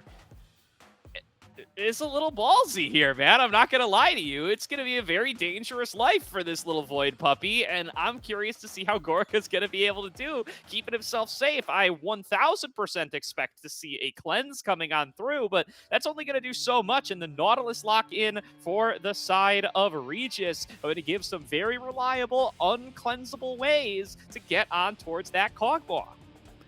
There's two types of Kog'Maw players in this world, Gordo. There are the Kog'Maw players that play Kog'Maw like it's Jinx. And then there's Kog'Maw players that play Kog'Maw like it's Draven.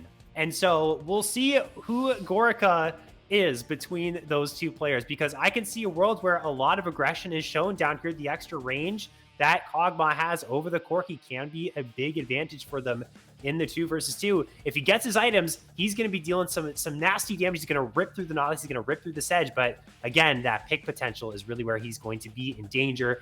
Gwen can obviously dodge the auto attacks with the Hallowed Mist.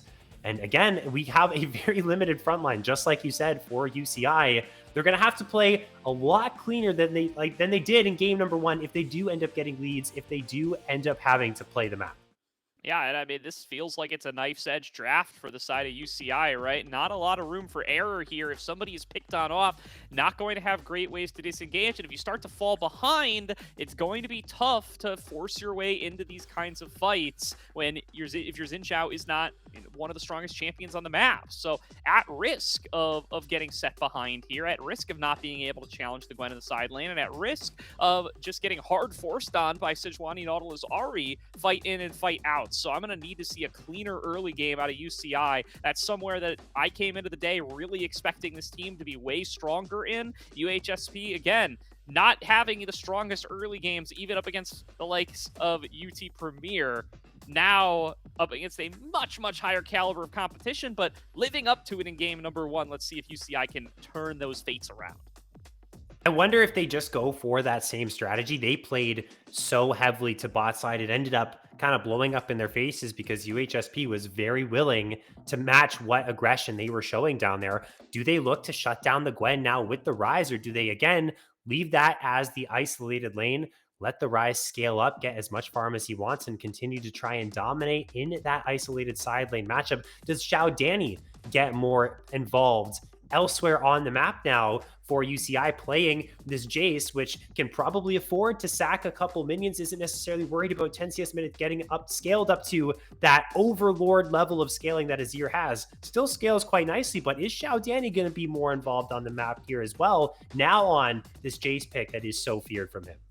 Yeah, I mean, I am a mid laner myself, so I tend to bias myself towards the mid laners a little bit here. But last game, I called out Xiao Danny, had an opportunity to take over, had an opportunity to be the most impactful champion on the map. I think he largely made good on that. He was huge on the Azir, just wasn't quite enough to take them over the edge, but certainly individually putting up a really, really critical Azir performance. Now I am looking at Evrot here on this Ahri. I think Ahri into this composition feels pretty good. You got a lot of good targets that you can get in there and blow up. They've made some balance changes to this champion over the last several patches to try to push her more in towards that really assassin-y identity, and she's definitely going to be an option to be able to get in there, use the dash to dodge out on the very limited engage tools that are available on the other side, and blow up somebody like a Rise, somebody like a Jace, or somebody like that juicy Kog'Maw. So let's keep our eyes on what Evrot is going to be able to do. He had a very impressive Ahri performance in their previous series. He can replicate that right here. I think support and jungle as well for UHSP, if they can link up Sejuani and Nautilus, the two, I guess you could say, primary engages. Of course, there is a charm that could come out of left field from Evrot, like you just mentioned, to start things off. But the Dredge Line, the Glacial Prison, these are the abilities that are going to start the fights for UHSP. Now, Regis playing the Braum in the previous game, now on this Nautilus, taking more of that engage role for the squad. Cerulean was very aggressive on that pick. We'll see if Regis can match that level of almost borderline craziness going for pretty much any engage possible. It opens the doors for even more of an aggressive playstyle here from UHSP early on. They really do have a lot more going for them in the engage department without having to rely solely on just a Wukong jumping on in with the Cyclone. So I'm actually very excited. Can UHSP carry this momentum from this game 1 win and propel themselves to yet another really solid lead for themselves? And eyes on Rosethorn for this next game, because Rosethorn, a player that we really hyped on up here, by far the more experienced of the two junglers, has played at very, very high levels of competition before, and I think has performed quite well in those roles as well. Definitely had seasons of NACL where Rosethorn was towards the upper half of the league, in my view, and I think just too predictable out of him in game number 1. They knew he was going bot. They were ready for him to go bot. They were able to make it a 1-for-1 trade. And then later, knowing he was going to go bot again, James was able to show up substantially ahead on the Wukong with a level advantage and start to build up that lead for Zerzipri that really let them bridge into the mid game, not get taken advantage of by UCI, scale up and be strong enough to win. So you want to see, how's James going to respond to Rosethorn this time? Because if he just reads him again, if Rosethorn's too predictable with this constant pathing towards bot lane, game in and game out, very well could see a similar result. We are going to pause, by the way, so we are loaded onto the game, but just waiting on the players to resolve whatever is troubling them. As soon as we are able to, we will get into game number 2. Too predictable, and I feel too antsy as well from Rosethorn, especially later on in the game. There was a lot of times where I felt it wasn't necessary to jump on in Audacious Charge, Wind Becomes Lightning. It felt like there was a degree of overforcing coming up from UCI, almost as if they feel we're supposed to be the dominant team in this series. We should be taking it to UHSP right now. Let's try and force a fight wherever we can. I felt like there were moments where they could have taken it slow. They could have found themselves better looks for fights, and it didn't end up being the case. They ended up going too far too many times, which ended up resulting in that loss in game number 1. But I feel like if Rosethorn keep that same level of aggression, still try and play the level, the way that you are going to play, which is aggressive, which is looking to make plays happen, but a little bit more calm and calculated, I think, would be a more measured approach for Rosethorn to actually get some really solid advantages for UCI without giving away too much to their opposition. Certainly something to look for there, Ferris, as we are getting the pause after the pause. But we will be on towards Summoner's Rift here as soon as the Riot client allows us to continue.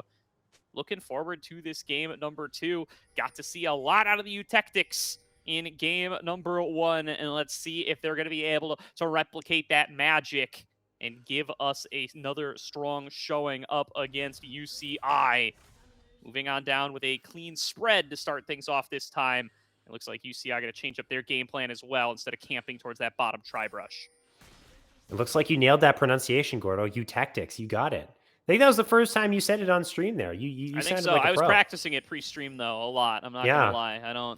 I see E and U together, and in this community, makes you want to pronounce it differently, but not this time. Just wanted to give you your flowers there as we are in the slow portions, the first minute of that game. We can see getting quite aggressive is Sir Zepri waiting inside of that brush. He's going to be met with, well, Xiao Danny saying, hey, man, what are you doing inside my jungle? What are you looking for here? Gorka and Cerulean playing guard dog as well. Trying to see if anyone's going to jump on in. Not going to be the case. And we're going to get the second game underway. Again, for those of you who missed game 1, UHSP, hard-fought game, took it to UCI. Ended up making the backdoor play to claim the game and now have themselves in a 1-0 lead over a team who many thought might actually just take this series very handedly. This is the position we're in right now in this best of 5. Definitely. I mean, UCI really getting put on the back foot by this team, getting challenged blow for blow, pound for pound by UHSP, and looking like that is going to remain the case in the bottom lane. Still, you got to respect that early Bioarcane barrage from the Kog'Maw. Can definitely be a big threat. It is on that disgusting, disgusting Pugmaw skin. That's a tough one to have to look at for a whole game. Wow, Gordo, I cannot believe this hostility that's coming out your way. You don't like the Pugmaw skin? It's so horrifying, man. It's first of all, it should be called Dogmaw. We can all agree on that. True. Half the chromos aren't even pugs. But also, oh man, it's just a tough thing to look at. I will say, when he is in Bioarcane Barrage in that very green, that lime green color that was like kind of emanating around the Pugmaw, I didn't really like that. So you know what? Yeah, maybe not the best choice from Gorka. Maybe already an advantage for UHSP in this one. But back to more serious matters here. Junglers, again, cross on the opposite sides of the map. Once again, Rosethorn starting on that bottom side, but this time not making the choice to just 3 camp and go straight towards the bot lane to try and activate Gorka and Cerulean. This time actually going to go for that full clear. Maybe staying in the area here of Strongpest 2. Ghost on the rise, no teleport. Has to make sure that his back timers are on point, that he is taking those right reset timers and doesn't get punished by a gank that can really mess up his tempo. Yeah, absolutely. Opposite sides for the junglers here. Perfect opportunity to have an even exchange of the Scuttle Crabs and perhaps even make some kind of gank happen. It doesn't look like the waves are really set up in such a way for any kinds of early dives or anything, but Xiao Danny had a little momentary level advantage there and does connect a nice shock blast onto Evrat to make that landed charm not actually end up too impactful. Johnny Rockets pushed underneath his turret and did opt for the no flash on Gwen, by the way, so gotta note that can be a risk, but I don't know that Rise Xinjiao are really the early game diving type, so definitely going to instead be a move towards mid from Rosethorn. Evrat's able to juke on down without too much trouble. This feels like that's going to be the way every single dredge line goes. Cerulean's going to find the knockup with the Pulverize, and that's going to really be about it. It's an interesting point you make about the Ignite on the Gwen. It's true. I feel like if you were going to take Ignite in any game, it was going to be against the Jace, who... Actually, I can't even remember if Phase Rush was taken by the Jace, but a Phase Rush Rise with Ghost, that is going to be impossible to catch there. Oh. So it's going to be really hard for them to actually find that value from the Ignite in that lane 1 versus 1. But Sir Zepri and Regis once again taking it straight to Gorka and Cerulean, no fear, finding the push, ready to follow up on any plays on the map if they do end up breaking out. A little mistake there. Did see a hook directly into the wall from old Regis, so means that they don't represent as much threat, and they aren't actually able to get the wave pushed in. So a nice little position on the wave here for Gorka and Cerulean, recognizing their moment quite nicely and doing what work they can to keep this wave from crashing in. What a hook from Regis, though. Threads the needle, but still so much damage coming back onto Sir Zipri. Even the barrier isn't enough. First blood goes to Cerulean, and now Regis is left up way too far. Flashes away. I think a flashback in could have taken down Gorica, but decides he doesn't want to risk losing his own life, and it will simply be the 1-for-0 and the early lead to the UCI bot lane. It felt like at the exact same time, both supports had the idea that they were going to go in for a trade. And as it turns out, Gorka just had more damage to offer and was able to get more than Sir Zipri. And Gorka actually lived with 1 HP. You're right. It could have been the trade to kill there. But the kill ended up going to Cerulean and not the Kog'Maw. So we won't see a huge shift in what's actually going to go down in this 2 versus 2. A little bit of extra gold on the Alistar might be a little bit more tanky, but wait a second. What's going on here? Rosethorn has been found, and Rosethorn has been punished. Jame able to take down that kill and steal the dragon all in one fell swoop. Beautifully done by the side of UHSP. Gets themselves right back on the board. This is what we saw from UHSP in game number 1. Not afraid to go straight at UCI at these objectives. They are not going to flat out say, okay, they're on to this objective first and it's gone. No, they understand their strength. They understand that UCI might be overstepping, and they punished that. And they end up getting that first straight extra damage going their way. Cerulean's over the wall with the Hex Flash, and Zipri getting punished for a second time. Gorica's on the board. Jame is here, but there's nothing Jame can do about it. Such a good punish there from Cerulean, and a little bit of disrespect there from the UHSP bot lane. That's the word of the day, Ferris, and it's a word that UHSP still have not quite committed to memory.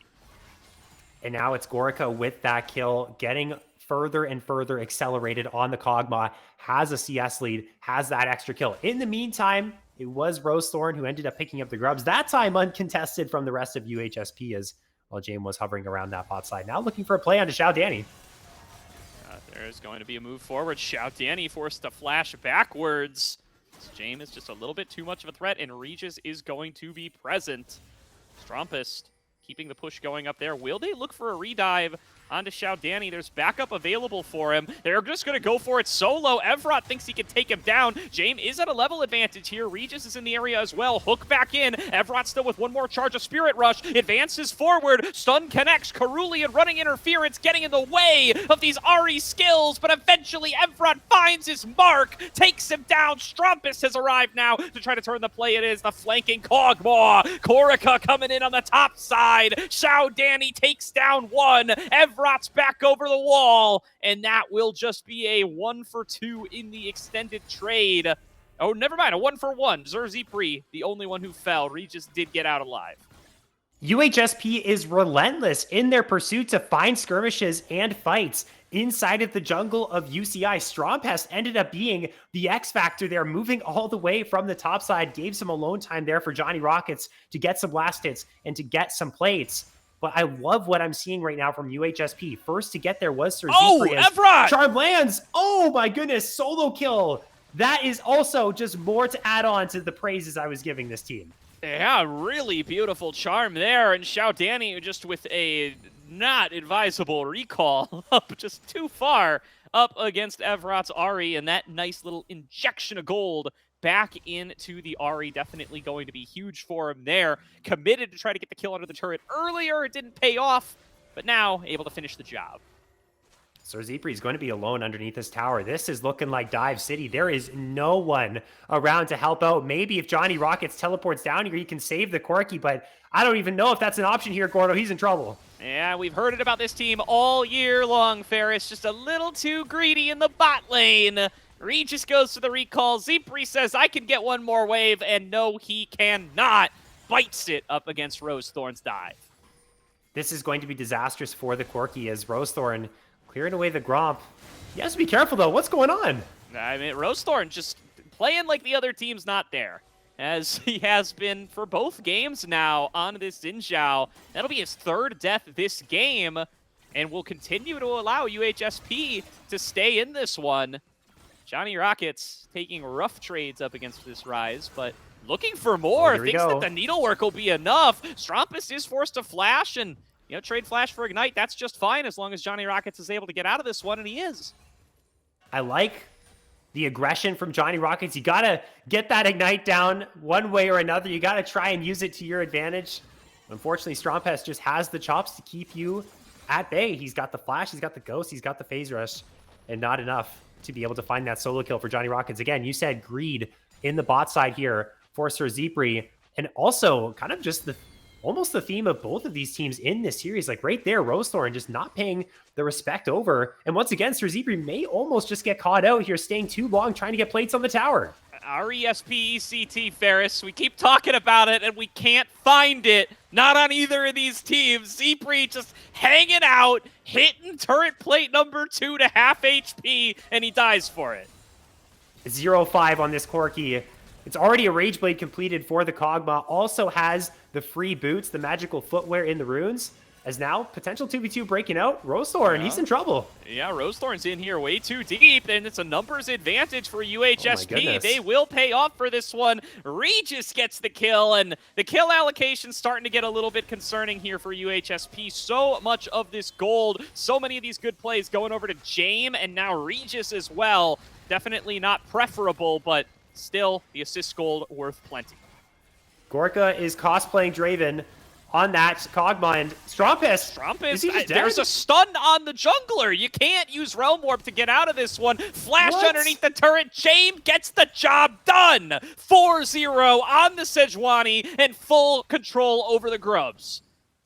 Gordo, it feels like every 3 seconds, someone is just walking up and dying for free. It's felt really odd in this series. It's Sir Zipri was getting caught out a bunch of times. Then we've seen a whole bunch of questionable engages from Rosethorn, and now Strumpus jumps up, tries to check the Grubs. Maybe thought he could get out with Realm Warp, but again, just not recognizing what the Sejuani brings to the table with this Gwen, and that permafrost ends up falling for it. And here we go. We got ourselves a dive. All right. Well, there's some things that we can count on in this series, and it's that the bot dives are going to keep on coming. Can Evrot turn anything back? No. The turret doing plenty of work there, but not enough to take down the unbreakable will of Cerulean.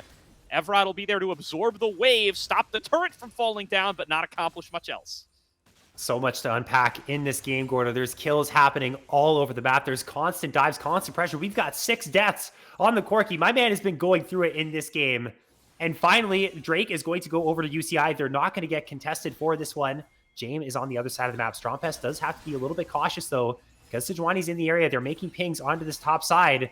There is no jungler on his side of the map. You can also see Regis is making the play upwards as well. Do they look for this? Yeah, I think they can get him here. Strumpus with no real pathway out of this one. He has no summoners. Johnny Rockets got needlework, and please donate this one over to the Gwen. They will do so. Johnny Rockets is finally on the board, and Strumpus will fall down yet again. Gold lead to UHSP. They're getting exactly the kills onto the Gwen. We know what Johnny Rockets can do on this pick. And once you give resources over, even the Sejuani's going to start hurting with the Heartsteals. Do we have 2v2, you say? 3v2? It's on the table. Oh, Evrot. Rare missed charm from him on a CC'd target. Cerulean able to get out of that one and will enable them to walk on away. But Lane Prio's Lane Prio, and free gold Evrot is something they will always happily take on up, as he has just finished his Rod of Ages a little late, 13 minutes into the game. But we'll certainly have enough time this game to stack that one up. I'm seeing an interesting development in the Gorka build. Again, talking about Gorka himself, 4-0 on this Kog'Maw. Things have been looking shaky for UCI elsewhere. But again, their tried and true strategies have been to get this guy ahead. He's looking quite good on the Kog'Maw, but I'm looking at Xiao Danny up in the top side. Yeah, I mean, this is going to be a flash of the charm at the very least. There it goes. Regis not going to connect Dredge line, and that will be enough to get away. But Zipri, you're cross-mapping right now, my man. There's 3 of your teammates top lane. Please! Please, Zipri! So that's the 7th death of the game to the UHSP bot lane. Rosethorn wants to try and take away some camps. You know what, man? As an AD carry player, I can understand maybe protesting solo queue, but but not in competitive. You can't do that in competitive. In solo queue, go have free protest type tier team.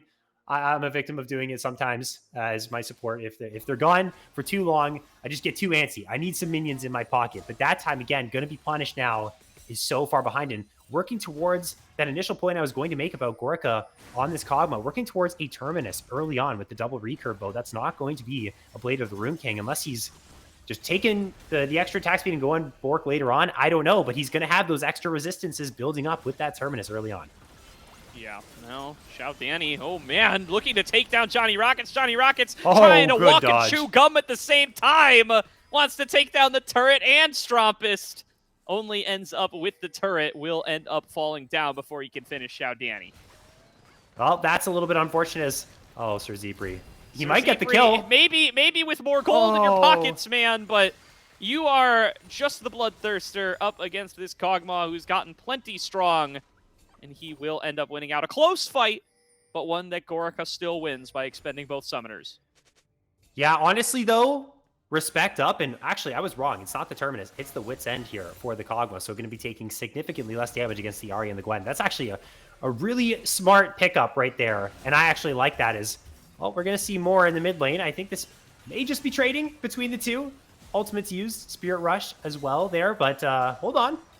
Maybe more. Right. Doesn't look like it's going to be the case. They're teasing us, Gordo. They're trying to, they're just letting us know anything can happen. Such is the case with this series. But I can understand why Sir Zepri went for that kill. There's a juicy bounty on Gorka's head. And you know what? You're worth pretty much nothing at this point. Yeah, there's another brawl between the junglers, but Jame looking pretty big here this game as Cerulean gonna get pulled back on in, and there is gonna be a kill finally to Sir Zepri. He gets the shutdown on the cow, and that will be a big injection of gold into that bot lane. Now Xiao Danny, Johnny Rockets going at it once again. A nice knockback into the turret. Still might not be enough. Johnny Rockets looking to make it 1-for-1, and will do so with a big wave crashing into the turret. That's a win for old JR. That means Xiao Danny's going to be off the map as flash forward. Evrot finding the charm onto Strompist, interrupting the Realm Warp. Jame is there for the backup, and I don't even think they're going to need him. Oh, actually being able to get over with the flash, though. Strompist creates the space he needed. Didn't realize he even had that one back. Will still be forced off the play, though. Rosethorn looking for a little extra, but it's a very tanky Sejuani. Still, Gorka's got the damage to be able to finish off Sir Zepri, but you got to respect Evrot here. Threw out the charm towards Rosethorn, though, so now there's no threat left for Gorka, who just keeps on stepping forward, keeps on spitting on UHSP. Shut down gold to Gorka, who gets charm back in, but it might just be too little too late. Johnny Rockets here trying to make the difference, but he doesn't have needlework. He doesn't have anything. It's a double kill back over to Gorka as another Arcane Barrage connects. Make that 3. Gorka with a triple kill. 10-0-3 on the Kog'Maw. UHSP may look like the Avengers right now with their skirmishes, with their team fighting, but when Thanos joins the party, you are going to be wiped out, and that's exactly what Gorka is. 10-0 on this Kog'Maw. He puts UHSP to bed, trying to put to rest these hopes that a Game 2 victory is on the horizon. He will be the final boss that UHSP have to conquer if they want to find success in this game. Yeah, it's going to have to be Evrot's job, and that means we're going to have to see no more of those charms going towards Rosethorn. That is not the target that you need to be responsible for. They need to connect CC onto this Kog'Maw, and they need to take him down. Zepri, though, I mean, this Bloodthirster is not going to sustain you up against Strompus, but just barely sneaks on away. Dodges one overload, and that's enough. He was trying to predict some sidesteps there. I feel like it didn't look like Sir Zepri was actually dodging any of those cues there, so maybe if he didn't end up doing it, would have found the kill. But again, able to escape is Sir Zepri. Pressure being applied now onto the Drake is UCI. Should be able to grab this one. Again, only at 2, not threatening any early souls here. No early soul points, only 18 minutes in. That early Drake, again, from UHSP was acquired, which means that we're not at soul point right now for UCI. Otherwise, Gordo, this could be a very dangerous spot for UHSP, where in 5 minutes time, they'd have to start thinking about contesting that soul into a near 3-item Kog'Maw at 19 minutes. Yeah, oh man, look at that damage. Oh, one more living artillery, and the barrier is forced. Zepri has to pop that one just to get himself out of dodge, and Gorka rocking the blue buff. Not any worse for wear, can just do that all day long. Yeah, this is so rough. You're never ever going to contest a wave unless you got the entirety of your games around you. You're never going to be able to fight against that Kog'Maw. He's going to tear you apart. That range advantage is pivotal. Level 12 as well. Working towards what's likely that Runon's Hurricane is going to be able to start hitting multiple targets, reaching that Exodia point so accelerated. You can see Strompest working the side lanes as well. Xiao Danny matching up against Johnny Rockets. So playing a little bit slower now is UCI. We haven't seen any colossal overextensions just yet, as I may have caster cursed at Xiao Danny, but looks like he's going to be all right. Yeah, Evrot, though, about to be in a 1 versus 3, and Gorka going to be among them. Make that a 1 versus 4. Still finds himself a little bit of a pathway out. Going to look to get on over. Realm Warp to try to collapse, but just jukes back the way he came. Nicely done by Evrot. Fully on vision where the rest of the team has gone, and Evrot's able to navigate his way out of a dicey situation. The reward will be the bot lane outer. A Magician on the Ahri, and once again, similar to game 1, we've got an Otacon, a Ruinous Otacon at that. Blood Roses and everything wide open for the taking for UHSP. Now, the trade will be a tier 2. It might actually be 2 of those, in fact, as the Rift Herald now being summoned up, and the mid lane under siege here by Rosethorn and Xiao Danny. They're going to crack open the base as well. At a certain point, Gordo, I feel like this trade may actually still be very solid here for UCI. Yeah, I think that point got passed a long time ago. This is 2 inner turrets and 2 inhibitor turrets. Will they be able to clap back on the opposite side, though? Advancing forward, looking to get some extra damage on towards this front line, but look at Gorica! He arrives, and call him Kendrick, because he's spitting! It's a double kill already over to Gorica, trying to find a little bit more, but Evrot and Jame have fallen back away. The inhib top has already fallen, and the inhib mid will join it. That is 2 whole lanes for the Otacon and an outer. You will never take that trade. He's got Kendrick's bars. He also has Kendrick's bank account as well, because look at that CS. Look at how many kills in his back pocket that he has. This guy is not only doing a whole lot of damage, but also has a ton of resistances as well. Merc Treads and the Wit's End, now with the healing from the Vamp Scepter. If you're the Ahri and the Gwen, this Kog'Maw is going to be deceptively tanky, very difficult to actually take down. Gorica in a perfect spot to close out this game now with UCI. They cracked 2 inhibitors. And yeah, very much so was that play worth it for UCI. They get what they want. Something that I will take you guys back to game 1. They had a very hard time doing, which was cracking the base. UHSP put up a fantastic fight in protecting their base, making sure super minions were not flooding down their lanes, and that added pressure was not acquired. Now with that in their hands, we can really see what UCI can do with these advantages in their pocket. Yeah, I mean, Gorica has just been playing a pretty close to flawless game so far, and it does not seem like UHSP are paying the correct heed to that fact. They need to be full sending it on towards Gorica every fight. There's no fight that they will win where they don't do so. Regis has got some tools available. Let's see if this may finally be the chance they get to do it. Johnny Rockets arriving. They've got the full force of everybody. They throw the depth charge in towards Gorica into the back line, but the rest of the follow-up isn't quite there. Rosethorn goes up pretty far, going to end up falling down. They will be able to move forward as the turret is doing plenty of work towards the rest of the team. Xiao Danny gonna fall. There's gonna be Cerulean going down alongside him as there is no more ultimate available. Gorica is firing back big time. Charm connects, but Evrot doesn't have the Orb of Deception. The follow-up's not quite there, but Johnny Rockets is on the back line, able to realm warp his way out in time. Strumpist bails out his AD carry.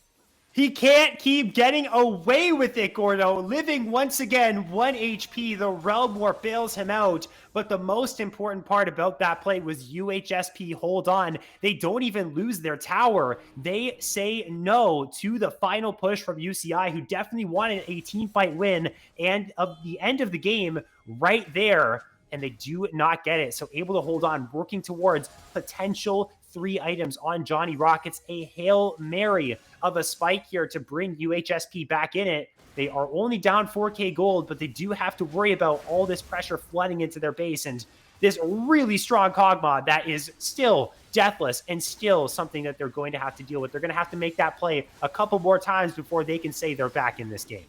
Now, luckily, it's not like it's a crazy miracle of a situation that lets them get there. It's Regis pressing R on the Kog'Maw, taking a solid fight while he's forced off with a play, and then moving forward and providing some actual pressure towards him. There were a couple of seconds there where he got to free fire, and he nearly killed the entire team.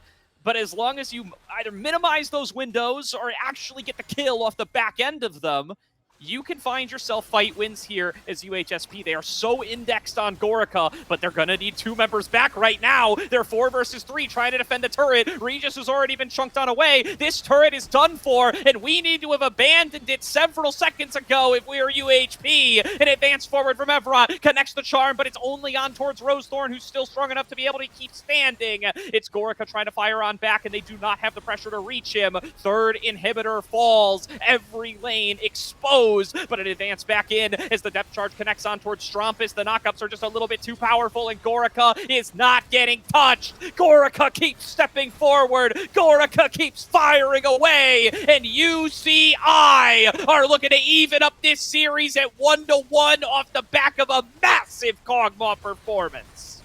25 minutes. They put UHSP in the dirt. They say, not this time. Now we're really coming to play ball. They even up the series 1-1 off of Gorica going nuclear on that Kog'Maw. Like you said, a fantastic performance out of him. That's exactly what we want to see from UCI. Still, a couple of mistakes here and there, still over-aggression at times, but they are able to close it out off the back of some really nice macro play, open up that base, and now feel that they are in a much more comfortable spot in this series. They can wipe the sweat off the brow. They're on the board and are not facing elimination. We called it all earlier on. It's been bot lane for UCI all season long. They love to play towards Gorica and Cerulean here. They get themselves the perfect opportunity, finding an early advantage on this Kog'Maw and keeping the pressure on that point the whole game long. Gorica gets himself absolutely huge. There's a backwards 1 above my head. I'm sorry, that just makes me laugh. And now we are going to get a really impressive performance. It's just the Gorica's got to be respected. They can dedicate 4 bans towards 80 carries. They can lock in the Corki and take it away from him, and he can still find a way to have a really strong performance on something like the Kog'Maw. And we talk about, again, disrespect, about greed. From both sides, we've seen that. But you have to imagine a world for UHSP where if Gorica did not get as many kills, if he was not able to get so many free resources early on, could that have been another UHSP win? Because their top side was doing quite okay. They had a lot of kills on their Sejuani. You had a kill that went over to the Gwen in an early gank, and things might have gone a little bit differently. So they need to make sure that even though they do want to punish this Kog'Maw, they want to prevent him from scaling, you also don't want to give him some free kills by overextending there. So I feel like UHSP, in their quick review before Game 3, going to take a look back at that and try and patch up a couple times where they shouldn't have been caught out. Yeah, it's best of 3 from here on out, Ferris. So opportunities for both teams to be able to walk away with it. UCI looking a little bit more like we expected them to at the beginning of the day, but you can still see the kind of color of what UHSP were able to put together in game number 1. If they can clean up that bot lane a little bit more, they very well could keep this series close and get us all the way to that game number 5, or even be able to take it back in a win in 4. We'll find out once we get into draft number 3. We're going to throw it to a quick break first, but we will see you all on the other side as this series continues.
Welcome back, everybody, to tonight's broadcast here on Salty Runback of the CLOL 2025 Championship, where UCI have pulled us back to parity up against UHSP. It is a 1-1, and it's all up to who can take 2 out of the next 3, Ferris, to find out who will be moving on to top 16.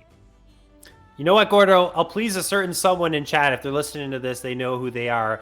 We've got a series on our hands. 1-1 UHSP and UCI. It really felt like, especially towards, I mean, again, Gorica was super fed. I want to say UCI really was able to wake up, find their advantages in the later stage of the game, and really propel themselves towards that nexus as fast as they possibly could. Again, it was really heavy lifted by the fact that Kog'Maw was so far ahead, and there was still a couple mistakes being exploited by UHSP. I think the biggest story of this series so far, and you and I even off broadcast have talked about this, Gordo, this team who, even though they swept UT Austin in their games, those looked really, really messy. For a team like that looks like that in messy games against a lower level team to now take it to UCI, this has been a phenomenal turnaround in terms of the performance of this squad. Yeah, UHSP winning a game means that I get to peel back the curtain a little bit, and I get to be honest with everybody. I thought UHSP were going to get crushed today. I did not come in with confidence in this team. Sorry to all the UHSP fans out there, but they didn't look good against Texas. They did not have a really good confidence-inspiring performance. They fell behind in 2 out of 3 games. They had to get back in through messy team fights. There were angles for them to drop these games all over the place. And this is against one of the lowest-seeded teams in the tournament. It does not inspire confidence coming in against a team with as much pedigree as UCI, but even in that second loss, they looked, I think that's their second best game of the tournament so far. I think that looked better than all 3 games against UT. It certainly did, and it really goes to the point that you made about playing up to the level of who you're playing against. They really have been able to match what UCI have thrown at them here. But now UCI with momentum, they've swapped the sides. So now first pick priority will go over to UHSP. We'll see if there's any drastic changes in the strategy. Thus far, in the bans, that doesn't look like it's the case, but it will be the first pick of the litter on the table for what UHSP want index into. Thus far, that Ashe is still open, might be banned away here on the last pick from UCI. But then again, if they take away Ashe, they can't take away the Ambessa away from Johnny Rockets, which I'm sure is something he wants to look forward to. So maybe that's what we see right here on this B1. Yeah, very early Ashe ban going to replace that Ambessa. So wanting to make sure that Zepri is going to be kept off the utility here. And given what he showed in that game number 2, I can definitely understand why. As going to mean that he has to be in a more of a carry position. And that's going to mean that he has to clean up some of that over-aggressive, greedy play. It caused him to give over so many kills before. But it will be the first pick Ambessa for Johnny Rockets. And there it is. He has had a really strong season on this champion. The 2 versus 1 against UT Austin, assuming this is going to go into the hands of that top laner. And we would expect that from what we've already seen from the player with double Gwen games. Now the question is, what will be the response? Obviously, common things are things like Rumble, things like Renekton. Not sure if Strongpest is ready to pull things out like that, but they're just sticking to the Xin Zhao pickup. Rosethorn, again, really likes to get aggressive on this pick, for better or for worse sometimes, but maybe third time's the charm here, and we are able to see kind of the true potential of what this pick can bring. Yeah, now here's the thing. So they played Xin Zhao top 1 series. I don't think that's what they're going to go for. It is possible. The other thing, though, is, you know what's good against really dash-heavy champions like the Ambessa? It's the Cassiopeia, and we've seen that out of Strumpus as well. So keep your eyes peeled for something spicy like that. Maybe get some old-school Huni kind of stuff as you find unexpected snakes in unexpected lanes. Maybe going to be an option here for them. But the Jace locked in once again as one of the most powerful tools in the UCI arsenal. Very likely going to be going over towards Xiao Danny. But the Rise, it's left up. We forgot about the Rise, Ferris. Evrock gets it again. He does. And I honestly wouldn't be surprised either if, I don't know why that came to my head, if we see this Sejuani come through as well, because you do have that Ambessa that can stack the permafrost. I think it did look okay for Jaime. If he's playing more of these supportive picks, then this is what he likes to go for. Then if Fury taken off the board, Don't think it'll be that carry angle Sejuani's going to be taken up. I think this is smart. I don't think it was the real reason why they ended up falling in game number 2. And I think they have a nice topside core for themselves. Good split push, strong laners, and good utility and setup there from their jungler. And you know what? Again, I want to give some shout out to UHSP's prep work here, right? James, this isn't what we saw out of him in the previous series. He was going for the Nefiris, which of course are getting banned against him, but he goes for the Viego. He's drawing Xin Zhao bans. He's usually the kind of guy to go for those kind of individualistic carry junglers. But this series, it's been a Wukong as a counter pick and 2 games of Sejuani. I think he's recognizing, hey, you know what? Sometimes you just got to try to sit back, play a more supportive role, and try to counter out what Rosethorn's going for. And I think it's been a good game plan for them so far. Rosethorn not had the best 2 games thus far, even though they do come up with a win in game number 2. Shades of game 1 from what we're seeing in this draft. It is the Xin Zhao and the Jace 1-2 for UCI, and we expect maybe that's going to be the Jace for Xiao Danny, but then they slam the Azir on 3. And this time we're going to see Jace into Ambessa for potentially Strompest again, unless they do some Azir top shenanigans, which I wouldn't put it past Strompest with the champions that he does play, but that's what they're going to end up going for. Once again, taking away that Seraphine away from UHSP. And the Kog'Maw has now found a target ban here. They do not want to face that once again. They saw the 15-0. They had enough. Gorica will not be piloting that champion. His Ezreal is on the table, and every single game, UHSP has taken that away in the second round of bans. So will they end up giving 2 respect bans over to Gorica? And they will. They will. So many 80 carries banned away once again. Ashe, Varus, Kog'Maw, Ezreal, all off the board. We will have to find out what the priority is going to fall to here for Gorica. You also want to call it. It's interesting to see that Seraphine ban directed towards Regis, even when the Ashe is gone, by the way. I would think that that's kind of a duo that you only take with the Ashe, but Regis clearly valuing it regardless, and the team fighting certainly been dangerous so far. Looking at a Poppy selection, though, this could be very good up against what we see out of the UCI comp so far. Everybody with a dash that wants to go in, everybody that can be countered out by Regis if he does go for this selection, and they've got some very reliable engage in the form of the Sejuani regardless. Zipri going to snap up the Tristana. So will we see the double Megling bot lane is the question. We very well may. I love this pickup from Regis. I think it's really smart. You have so many things that you can block with the Steadfast Presence, and you're going to find yourself a lot of value on this Poppy. Now they go for the Tristana here. Gorica, if he picks up this Zeri like he's hovering right now, he's just saying, give me the rock again. I'm going to carry you guys. But again, there's a lot of carries as well on the other side of the map. You still have Xiao Danny on the Azir. You still have Strompest on the Jace who can pop off. And because of the low range of the Tristana, unless they swerve to the Corki, it means they're going to still take another 80 carry that is low range. I do like the Corki matchup a little bit better. You have more damage to go toe-to-toe with Tristana. And I'll even go as far as to say this matchup is heavily Corki favored. So I think it only makes sense that Gorica was like, I want to play Zeri here, but I have to swerve and be boring and play the Corki because it's just so good in this spot. All right, Ferris, the ticking clock is counting down. Will we see the swap, or will we see Strompest Azir top? Because he is still sitting on the bird right here, right now, and he is running out of time to flip off of it. So looking like it's very likely going to be Xiao Danny on the Jace mid up against this Ryze, and the Azir will go top up against Johnny Rockets' Ambessa. Interested to see how that'll play out. It'll definitely be a range versus melee matchup. If he's able to farm up and get himself scaled up in that lane, will definitely set himself up for success here. But I don't think it's as big of an Azir gap as that game number 1 was, because of Sir Zipri on this Tristana. Will scale into a range monster and definitely has a whole lot of frontliners there to build space. Seriously want to shout out this Poppy from Regis. I think it's a great angle for it. I think it is too. And I think a strong showing in this bot lane could mean big success for UHSP. Their top side of the map has shown some pretty good things. I think James has played a solid series, has been there for the team when big skirmishes have happened, has matched a lot of what Rosethorn has been trying to do on the map here. And on the other side, I think the Azir swap is actually very smart. Xiao Danny is someone you're always going to trust to play this Jace. And the Azir essentially functions the same way the Jace would want to into the Ambessa, which is just have that extra range and shut her down. Make sure Johnny Rockets does not get to this turbo snowball point that he can get to on this champion. It's the reason why UCI has been giving respect bans over to him.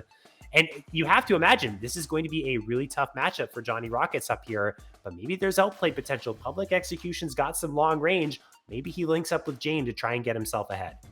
I mean, he dumpstered a lane up against the Poppy on this pick last series that he played. A really, really strong performance up against UT from Johnny Rockets there that led to the game kind of just ending within the first 15-ish minutes. He started 1v2ing top and jungle, and once you get to that point on the Ambessa, it's kind of like, what is anybody supposed to do there? You're really going to be able to access the backline so reliably with that perfect execution, or public execution rather. Perfect execution is the Akali ultimate. Really set up well with the Sejuani here as well, and the Ryze and Poppy there to set up for those potential engage angles. Just hold somebody still, give yourself a clear angle into the back line, and see what you can get done on towards some of these squishies. Jaime and Evrot for UHSP. I want to see, once again, aggression from these two. Link up with each other, Realm Warps, Glacial Prisons, make things happen. I think Evrot struggled in the early going in game one on this Ryze, but really picked it up later on, found the solo kill onto Xiao Danny in the side lane, was still able to get to level 18 to get his items, and through side lane prowess was able to get resources, even though in the 1v1s wasn't able to do so hot. Now gets the matchup up into the Jace. I think there's a lot of playmaking potential here, a lot of windows for quick picks to be found. Realm Warps, public executions, Glacial Prisons, the burst damage of this Tristana, a snap heroic charge from Poppy, all of these tools here from UHSP, again, to quickly skirmish. They're 5v5 full-blown front-to-back team fighting, maybe not as strong, but that's never been the way that this team has liked to play. And once again, going all the way back to your earlier point, Gordo, it feels like UHSP is prepared consistently in the draft to get them drafts that they really like, and with the right amount of resources can grab them wins even against big teams like UCI. Yeah, I mean, just getting themselves on towards some of these really key picks game in and game out. I think 2 games of Gwen is great. They get the Ambessa instead, which clearly they prefer, so definitely going to be happy about that one. And this Ryze was so good for Evrot in game number 1, now going to get access to it again. And Xiao Danny going to have to pilot the Jace into it. Let's see if he can turn around his fortunes compared to what we saw the first time. We're going to get onto Summoner's Rift. It is game number 3, 1-1, as UCI takes on UHSP once again. And here we go. This is the game where the momentum is really going to swing. You lose this, you're facing elimination. Your back is against the wall. UHSP on such a high after taking that game 1 win. You have to feel that some of that momentum, some of those high hopes for the series crushed with that real brutal 25-minute loss there. Can UCI ride this momentum and continue to keep themselves in a position to win? Or has UHSP still got more left in the tank? Can they bring the fight to them once again and put UCI in a very uncomfortable position down 2-1? I mean, it's about 9 p.m. here, Ferris. We're getting into the beginning of game number 3. I would have expected the series to be wrapping up around now, and I dare say it has only just begun. Lots more to be shown from both of these squads.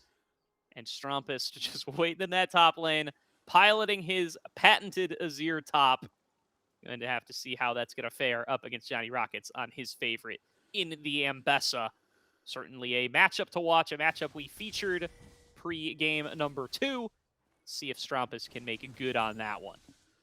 Strumpus did a pretty good job in game number 2 with Ryze into Gwen. It's a very similar thing, although Azir has a lot more range than what Ryze has. It's a little bit more oppressive, although there's a lot of dashes for Ambessa to work with. Again, I'm not entirely sure how this matchup will play down. I just see range versus melee, and I kind of feel for the range champion, but this is Ambessa we're talking about, and Johnny Rockets can work his magic and maybe pull off some crazy stuff. But maybe, does that mean that Rose Thorn is now going to play towards Strumpus, or do they want this lane in isolation? Do they play for this Corki? I would imagine so. Pathing down towards the bot side, it's going to be the same old jazz here from Rose Thorn.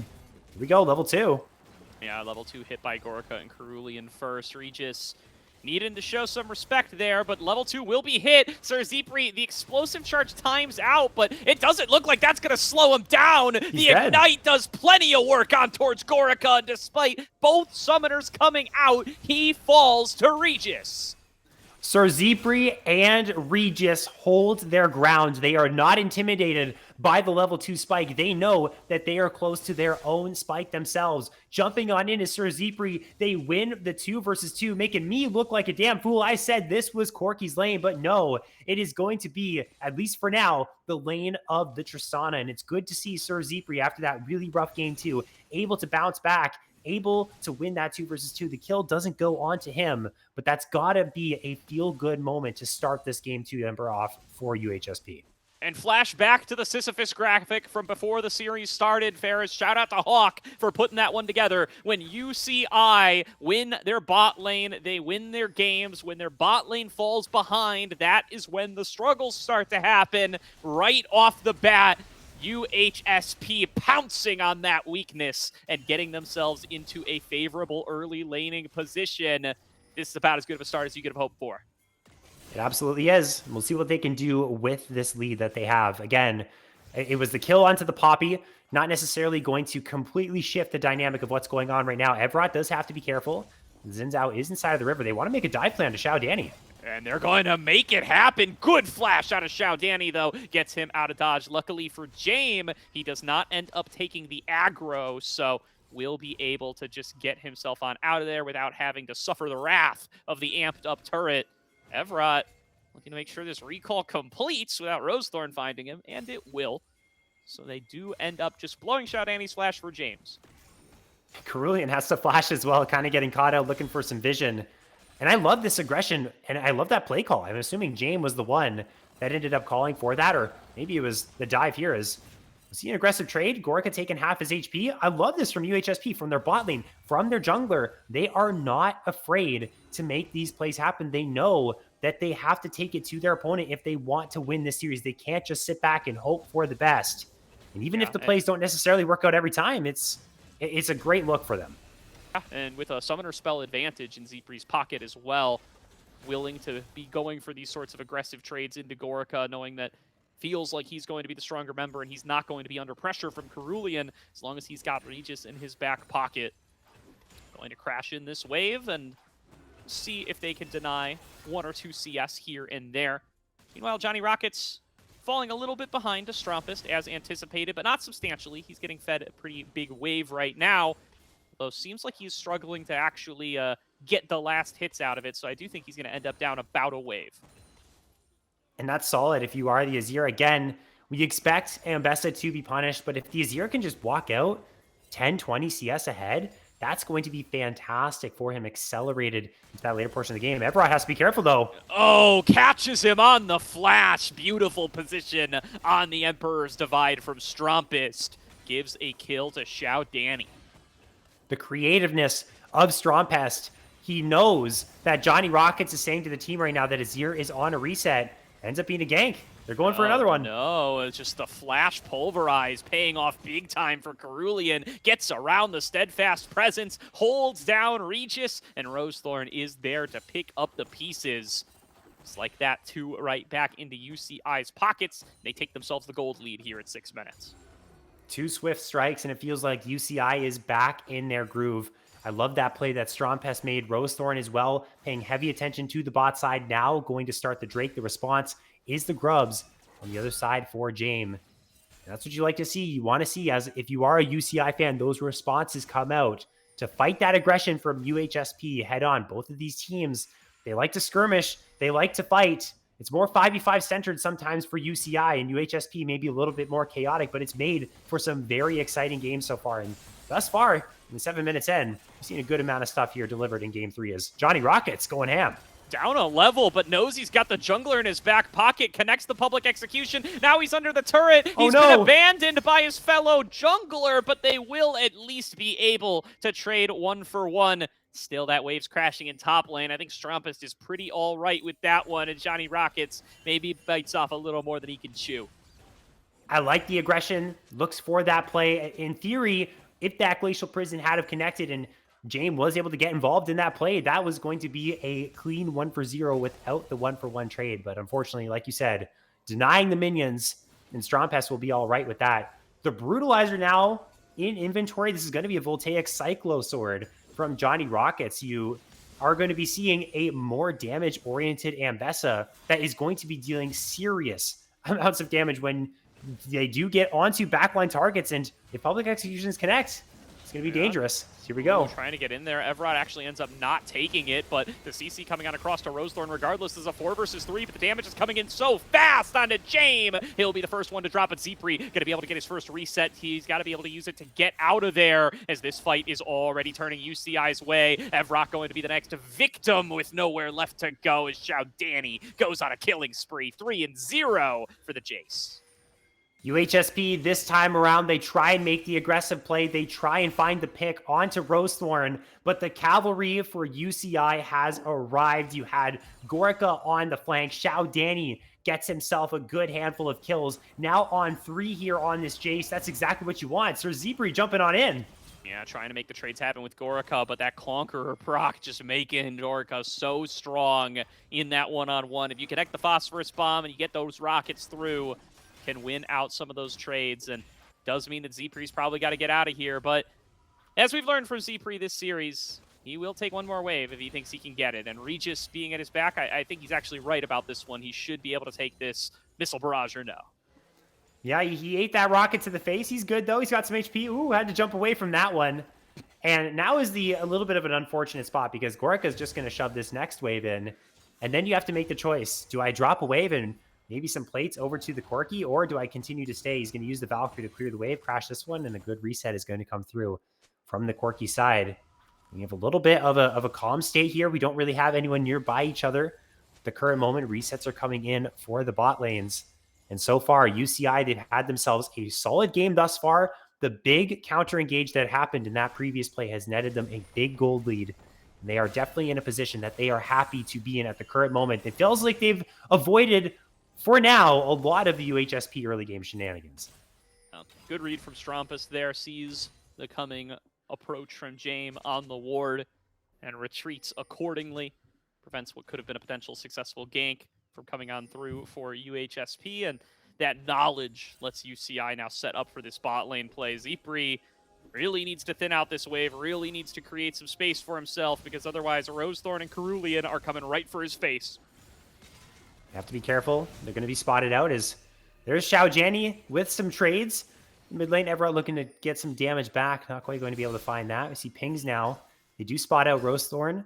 The jungler will be spotted out, and they will know his position. All the meantime, James just farming it up on the Sejuani, keeping up in pace when it comes to the farm numbers with the Xin Zhao. And this is interesting, Gordo. We don't normally have a whole lot of lull states in these games, kind of states where these teams are setting up for objectives, clearing out the vision, kind of playing it a little bit slow. If you feel like things might ramp up now with that next trio of Grubs alive, UHSP might be looking for that 6, but control right now for UCI, and UHSP not really in a position to respond. Definitely not. It's going to be a free Grub take over towards UCI that'll tie the Grubs at 3 apiece. Still plenty of time to go until this dragon respawns too, so it's not going to be able to be traded cross-map. Going to have to be James looking for an invade here instead. Let's see if he's going to be able to steal away this blue buff at the very least. And this is a TP being channeled. Could potentially be a dive angle as Everett makes his way over with the Realm Warp. Yeah. I mean, This is dangerous. Yeah, going to be flashed on away. Xiao Danny will get himself out of safety. They don't want to dive Cerulean because he has access to the Unbreakable Will. And now maybe going to get collapsed on right back. Orca's over. Oh my gosh! Cerulean is right in there. Multi-man knockup, but just takes too much punishment to be able to stay alive. Now Gorica isolated and zoned away by Sir Zipri. Xiao Danny going to throw himself in with it to the skies, but Zipri going to be able to jump back away in time and punted away by the Keeper's verdict. Will end the play. That's a free kill. Back over to UHSP. Cerulean saw that angle and hold on a second, Strompest. Wow, all right, a potential solo kill for Johnny Rockets, but Strompus will be able to stay alive. It's a trade of flash for flash, ultimate for ultimate, and Strompus just barely stays standing, but will be forced out of the lane, will be TP-less. There's no TPs for UCI here, so this is going to be a good crack at some plates for Johnny Rockets. And he's been able to lane against this Azir super well. They're even in CS. He's able to crash this wave and grab plates if he wants to, or get a reset, try and get down here to help his team with this Drake. And as it looks like, UHSP want to try and contest this. They are able to re-control the river here and now start hitting onto the Drake themselves. But there's a storm of brewing, Gordo. We got ourselves another one potentially on our hands. But right now, it looks like maybe UCI is just conceding. And once again, UHSP around these neutrals, they know when they're strong enough to force the opposition off. Yeah, I hate this decision from UCI. UHSP just run them around the map here. Strumpus shows topside, no TP. Johnny Rockets is able to TP to give them the numbers advantage. Zebri gets free shots and multiple plates in the mid lane that nobody's responding to. And everybody's here playing spectator League of Legends like their names were you and me as they just watch the dragon go down for free. You and I are spectating some good League of Legends right now here, Gordo. So is UCI. Yeah, exactly.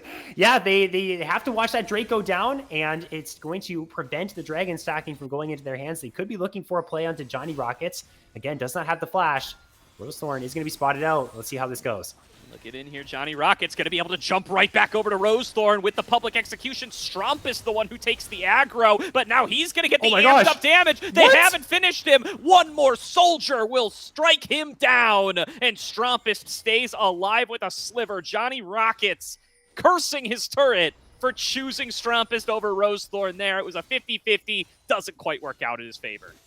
So close to knocking down Strumpus. That's going to mean plates, solo plates actually going to the Zinzao, but meanwhile, Evrod is hitting onto this tower as Xiao Danny decides to step back immediately as James shows himself inside of the brush. Gorka is getting pressured in the mid lane as well. And again, 7 kills to 4, but the gold is even. And UHSP, they're constantly making plays. And even though they made the dive happen topside, that means James is now bot lane looking to apply pressure to Xiao Danny. You can see Sir Zepri and Regis understand that Gorka is isolated mid lane. They force him off that mid wave, trying to keep up the pressure as best as they possibly can. I guess we can say for certain, Gordo, Sir Zepri in a much better spot in this game this time around than he was in game number 2. Without a doubt. And now sitting on the Yuntal Wild Arrows, finishing off the call, 1-0 and 2, set up to be able to hit that 2-item spike in a good time frame and really be able to flex some of that Tristana muscle as it scales later and later into the game. Johnny Rockets opting for that more aggressive build like you brought up, the Cyclosword done. Dragoon, another CLOL player that I think of who's plenty accomplished in his own right and has really liked this build on the Ambessa, likes to be the carry maybe, a little bit more than just that bruisery role, and has been able to find some good success with it in multiple competitions. Going to see if that pays off for Johnny Rockets this game. Xiao Danny at risk of getting dove here. Blows everything onto Evrod, and here comes the cavalry. Cerulean going to get in here to try to disrupt it, but this is going to be a big blow up out of Zebri. Stunned up, though. Has to get the jump. Has the reset. He's got to get out of here. Keeper's verdict going to buy the space, but Strumpus is right in there. Flashback away from both Regis and Zebri to keep themselves safe, and the disengage should be completed here. Gorica looking for a couple more shots. Dashes forward, but Evrod's going to be able to knock him back. Nice stop on towards Cerulean's engage. Regis getting value out of the Keeper's verdict and turns a 1-for-0 into a 2-for-0. UCI, they just don't know when to quit. Regis value through the roof. That is a perfect ultimate right there to knock back multiple members there of UCI. Johnny Rockets and Xiao Danny going to go at it in the mid lane, but he's going to disengage this play. And then Gorka wants to continue, but there's just no fault. There's no way that UCI is going to continue that fight underneath the tower. There's just nowhere for them to go. It felt like Cerulean was like, really? We want to keep going with this? I guess I'll headbutt Pulvin with absolutely 0 HP. And like you said, 2-for-0. UHSP make the play. They're able to disengage successfully and punish UCI, who feel a little bit flabbergasted that ended up actually working. Yeah. Definitely a disruption on the game plan there from UCI, thinking that they would be able to get more out of this. Johnny Rockets connects a public execution just to make a little trade happen with Xiao Danny there. I wonder if he thinks James was going to be able to get closer. James ran into Cerulean or something, but play does not work out, and that should be Rift Herald going over to UCI. UCI able to grab that neutral objective still. Again, down some gold. Not in a bad spot, though. They're looking for a play onto Gorka.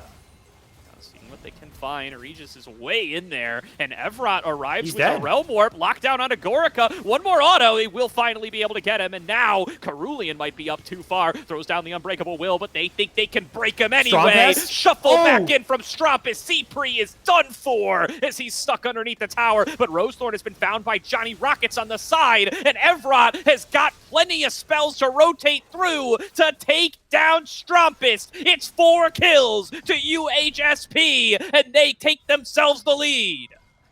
Gordo, every single time they do this, I want to get super hyped up, but at this point, this is just a regular thing. No more is this brand new. UHSP make these plays. UHSP are those guys, and they are going toe-to-toe with UCI. They are throwing everything back into their faces. And at what point, if you are University California Irvine, are you worried that this series might slip from your fingers and you might be facing elimination here? With all these plays UHSP are making, you have to believe those thoughts are slipping through. Yeah, more than twice as good seed for UCI compared to UHSP, and UHSP giving them a run for their money here. They get themselves a second dragon, but they will lose Jame for it. So 30 seconds to chill out, and this is where I want to see UHSP just kind of solidify up their game a little bit. Recognize that you're down a man. Don't push for anything crazy. Don't give them more than they deserve. The knockup connects onto Regis. He will be able to stop them with the steadfast presence, but it's Johnny Rocket stepping on forward. Cerulean going to be able to find the kill, or the death rather, as public execution comes on across Johnny Rockets. Look at a fight on a Rosethorn. He's pushed back. Evrot's going to be able to finish off the job. It's a jump in from Zipri. He finds Gorica isolated and takes him down as well. 3 more kills, and screw what I'm saying, Ferris. UHSP know better. They find their opportunity, and they seize it once again. We floated the graphics. UCI have attended this tournament 6 times, a seasoned franchise in Collegiate League of Legends. UHSP, their first tournament as an organization, making UCI look like the rookies in this situation, punishing the over-aggression, cool and collected when things are getting tough in these team fights. They have came to play. They're making things happen. They're ahead 3,000 gold. They are ahead in Drakes. We might just have ourselves another game 1 all over again. Dare I say, it looks even better for them this time around. UHSP have the gold where they want it, the game state where they want it, and are looking poised to get even more. Just excellent playmaking from this squad again and again. And UCI, with their hands too far in the cookie jar, thinking they can get onto Regis. But Steadfast Presence is a hell of a drug, and it gets them the opportunity to turn that fight back around. Really strong position now for UHSP with a 3K gold lead just about in their pockets. Rise going to hit his Rod of Ages power spike soon. Third item going to be done for Zipri soon. And let's just call it another kill to Evrot. Why not? Right back over the wall comes James to hunt this Azir down. And he gets himself the kill. Plenty tanky, but 3 members going to be able to work their way through the Sejuani health bar eventually. Cerulean now leading the charge to get underneath the turret and take Evrot down. It should be the trade back, but Cerulean will fall. Evrot turns it into a 2 for 2, and meanwhile, Zipri, open season in the mid lane, gonna get on towards this inner turret. Some kills back to UCI, but Zipri, like you said, is going to get some time alone on this tier 2, but here comes a teleport from Xiao Danny. This should be able to mitigate the tower from going down completely. That's some good damage with the explosive charge, but Zipri doesn't care. Xiao Danny, a little bit hesitant to jump on in here. I think that's for good reason, as Regis is in the area. They want this tower. They're not quite going to get it. Gorica is going to join the party, and they're teleporting behind as well here. Strumpus looking for another shuffle, will get stopped back by the Steadfast Presence, but that's not enough to stop UCI. Zipri gonna be able to cut down Shout Danny and make the jump out of there. It's another 1-for-1 in a fight that looked UCI favored. Zipri gonna even the odds, but look at this TP. Johnny Rockets goes right in there with the public execution, but has to get right back out. Both summoners down for him, and he should be thanking his lucky stars he's alive. Yeah, he's able to get out of that one.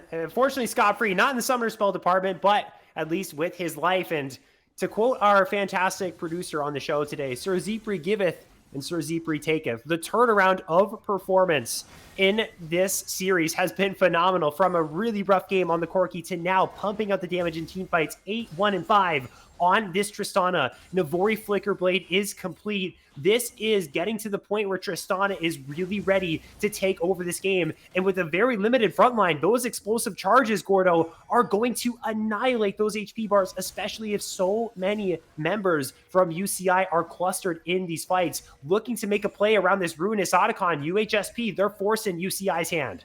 UHSP, Sir Zipri is a full item ahead of Gorica, a sentence that nobody was expecting to say here today, and truly putting them in a position to be able to dominate these fights, securing themselves the push in mid, and UCI are late on the response here. It's going to be a big opportunity to cut them off. Jame trying to get in there on towards Rosethorn. Carulian coming in on the top side. Xiao Danny going to open up with the Shock Blast, but they will be able to fall back away. UCI cannot take the bait any further. They will settle for catching mid-wave. And now they have control over this river. They're looking for this Drake. Keeper's Verdict is being channeled. I feel like Regis is just going to let that one timeout, get the reduced cooldown, so it's back very soon. I feel like using it at that point wouldn't really do a whole lot, but it is mid-wave control right now for UCI. They're going to push this in and then try and get their way into the river to try and stop this from going down, but it's being rushed right now by UHSP. Doing really good work here to be able to get themselves onto their third Drake. Realm Warp right back out, but it may have left two members out to dry. Regis with a big punt out onto Carulian might stop any lockdown from arriving, and UHSP get themselves their third dragon and continue to get themselves into a more and more solid position in this game number 3. And I have to say, if Mountain Soul is acquired for UHSP, Sejuani is going to be very hard to take down. Rise is going to be very hard to take down. Pretty much everyone is going to be so much more difficult to bring down if you are UCI. This is what I think is the strongest soul in the game. Sir Zipri so close to catching out Strompus on that recall. Certainly would have been able to find the solo kill with all the items he has at his disposal. But there is a very well-defined win condition right now for UHSP that they can play for in 5 minutes, and they're not stopping. They're going straight for this Otacon. UCI, they have to respond here. Yeah, Regis the only one showing on the ward, so I don't think they realize that this is being done, and it's being done so fast. Zipri's so strong. They claim Ruinous Otacon. Those dragons now all the more powerful, and the full suite of roses available as well to get themselves back into powerful XP position. Strompus goes for a shuffle, but is stuffed. Does not get anything for it, doesn't even blow any flashes other than his own, as Johnny Rocket's looking for a fight on a Xiao Danny on the other side. Here's the use of that Cyclo Sword to force the flash out of the enemy mid laner. Baron spawns, and UCI are reeling across the map. This game, definitively, UHSP has looked like the better team. In game number 1, it was back and forth. It looks like there was a couple mistakes made. Now it feels that they are riding on the momentum of this series. They do have to be careful, though. Yeah, Rosethorn with just an over-aggressive play again. Now the flash going to be blown as well. Jame just styles on Rosethorn there. Secures the Scuttler and forces everything out of that Xin Zhao. There is no armor on Rosethorn. He's got a Sundered Sky. He's got a Black Cleaver. A explosive charge from Tristana fully stacked up. That is going to nuke his health bar. He is nothing for this Tristana to worry about. He has to prey on the Crescent Guard to provide some semblance of frontline. Him and Carulian have to be that shield for the backline to start dealing out the damage. And at this point, it doesn't feel like UCI really have enough to eat through what the Sejuani is offering, what even the Popri is offering on this supports economy. It's a Rod of Ages Azir. It's not the Nashor's rush into an immediate death cap into a Void Staff. It is a tankier Azir build. They just have not been able to find the fights that they want, and it's getting to the point, again, getting closer and closer to that soul point. Now playing around the Baron, UCI, they have little chances left to bring this game back. Oh, dangerous position here. It's Zipri cut off from the rest of the team. It's Johnny Rockets nowhere nearby, and everybody collapsing in. Realm Warp out for 2 to get them a little bit of distance, and Regis is just going to try to ride Carulian back into the rest of the team, but he is left for dead. They've got to abandon him here. Carulian takes a big chunk, but that is it. It's 5 versus 4 on the map. UCI get their prize.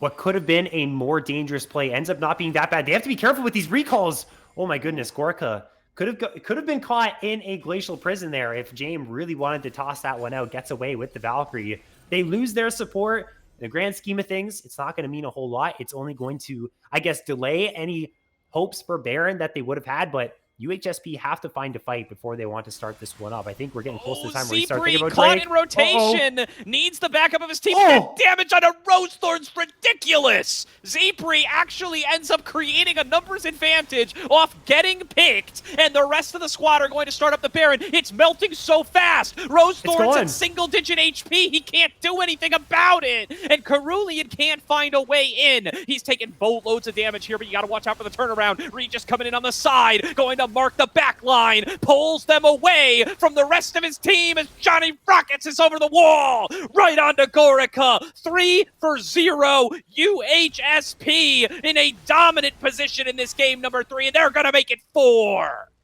Sir Zepri doesn't care who you are. If you stand in front of him, he will knock you down. It's a level 17 Tristana to what is a level 13 Xin. There's no way in hell. It doesn't matter if you are the bruiser against the AD carry. If they are this well accelerated, it's just over. That explosive charge is exactly the entire story. They might just actually look for, well, it would be a bit ambitious to end the game, but they've cracked the base. They've got an inhibitor. They've got a wave top lane. They've got Mountain Soul to go for as well, Gordo. They're going to beeline straight for that. Sir Zephyr has to be careful, though. He's going to rocket jump away. The Realm Warp to get a little bit closer. UHSP in prime position to get this win for themselves, Gordo. And this is Dragon Soul. They cannot get over here fast enough. Zepri's not there, so it's a little bit of a slow take. And actually, it looks like Evrot was going for another camp, so going to take them a little bit more time. Zepri's getting aggressive, though. He takes down Cerulean in record time. And Rose Thorn going to be in there as a bonus. Public execution on towards Gorica. Johnny Rockets looking to solo one out, but maybe biting off more than he can chew. He takes a lot of punishment right back from that Corki, and will have to fall back away, but Regis is there for the backup, and the whole while, James has been working on the Dragon. It takes a while, but he gets there eventually, and that's Dragon Soul with Otacon buff to UHSP. They are in prime position to win. Sir Zephyr can just jump on a Jace like this. He's level 18. Strumpus, what are you doing? You cannot contest this guy unless you have all 5 members. Things have gone full circle here, Gordo. Gorica was the final boss of the game in game number 2. Now, the final boss is Sir Zephyr. This guy is full build on the Tristana. Mountain Soul in their hands. UHSP, this is their game to lose. One team fight is left for them to bring UCI to match point here in the CLOL National Championship. This is what it's all about, Gordo. This is for the love of the game. We do see the Cinderella runs despite the lower bracket format. We are here for it right now. UHSP, one more step to go. It's so close to being a match point for UHSP here. This is the most dominant position they've been in all night, and that includes the game that they won. Remember, they won that at a dead-even backdoor, but the 10K gold lead, that's something different. That's something nobody expected against UCI, and that's something that they might be able to take that extra distance right here, right now. Posturing on the bottom side, pressure on top from Evrot. He will be able to take this inhibitor if left unanswered. Eyes on the Poppy to thwart any engage attempt. UCI, they have to try something desperate. There's no real option. Any play is a bad play at this point. You're so far behind. They're going to try and go on to Evrot, but they're chasing him to Narnia while the rest of the base is getting destroyed. 2 members is way too many. Evrot buying all the time in the world, and we've forgotten about the Nexus UCI. 1 turret going to fall, looking for a little bit more. Zepri can just rip through these turrets like they're made of paper. And it's going to be a recall forced out of Cerulean. He has no more ultimate. Nobody is tanky enough to deal with Zepri anymore. Oh my Rose God. Thorn doesn't have the ulti. Neither does Cerulean. He is stuffed by the Poppy once again. Into the back line from Cerulean. Into Johnny Rockets for a double kill. And the University of Health Sciences and Pharmacy in St. Louis are going to match point against UCI. Holy moly, that was clean gameplay from UHSP. They close it out in 30 minutes against UCI. They get their AD carry ahead. They end up carrying the game through that lead. That was gorgeous. Unsung hero of that game. We've talked so much about Sir Zipri, but Regis on the Poppy, the support, the keeper's verdicts, the steadfast presences. We talked about it right from the draft, Gordo. That pick was going to be diabolical for UCI to play against, and it absolutely was in that UHSP win. And a monstrous bounce back game from Sir Zipri, who was inting his butt off in game number 2. Comes on up, huge game on Tristana, 13-1 and 10, 48k damage, top of the charts, bar none, doubling everybody on the side of UCI. What a game from him, and now poised with 2 more shots to be able to take down the Anteaters, former CLOL champs, by the way, and be able to get themselves in the top 16 in their very first CLOL championship. UHSP, again, of course, this is a very special place to be in for this series, but we can't forget about who UCI are and what they can still do in this series. It could very well be a 5-game banger and UCI coming out on top. UHSP still have 1 step to go, but these are the moments where UCI, you have to dig deep. You got to kind of keep those negative thoughts away. Are we going to throw this? Are we going to choke? Is our run going to end right here? That has to get out of your head. You got to lock in. You got to remember who you are. Bring this back to game 5, 1 step at a time, and be able to pull out this win. Don't count them out yet, but this is certainly a fantastic look for UHSP and a phenomenal series, much better than any of us had have expected here, Gordo. I cannot wait for game number 4. Me neither, Ferris. In 2024, St. Louis University shocked everybody by coming up with a CLOL championship. And now in 2025, another St. Louis-based school is on the verge of shocking North America yet again. We're going to throw it to a quick break here before we get the draft for game number 4. But we will see you guys shortly, as this is not going to be one to miss.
Welcome back, everybody, to today's broadcast here on Salty Runback of the CLOL 2025 Championship, where UHSP are up 2-1 over UCI, looking to make an upset happen, get themselves in the history books.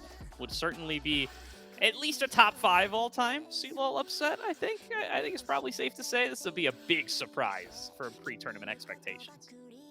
It absolutely would. Again, I did not expect to be in this position when it came to where we're at in the series. I thought this may have been a 3-0 for UCI, a 3-1 for UCI.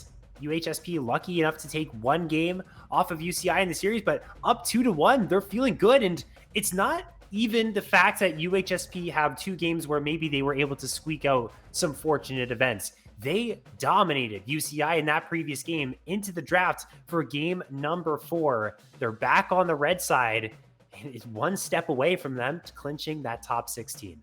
And the Nefiri ban has been dropped by UCI. They decide we need to get Ashe out, but we also need to get Ambessa out. Nefiri is the casualty there. That would be a big change in showing so far from Jame, who we talked about last game, has kind of shifted over to this more supportive style for the matchup for UCI. Is Nefiri the thing that changes that, as they steal away the Rise, but UHSP steal away the Jace right back, and they return to the Sejuani. They are not going to compromise their game plan just because Nefiri got left up.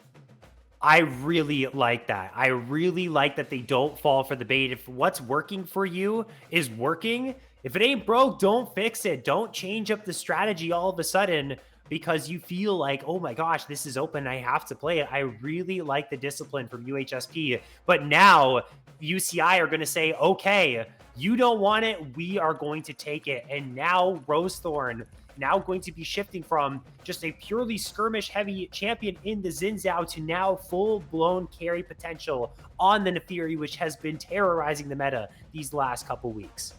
Absolutely there. So the Nefiri going to be snapped on up by Rosethorn this time. So he says, hey, you know what? The Xin Zhao, maybe it's not been working out so far, but this is a tier above.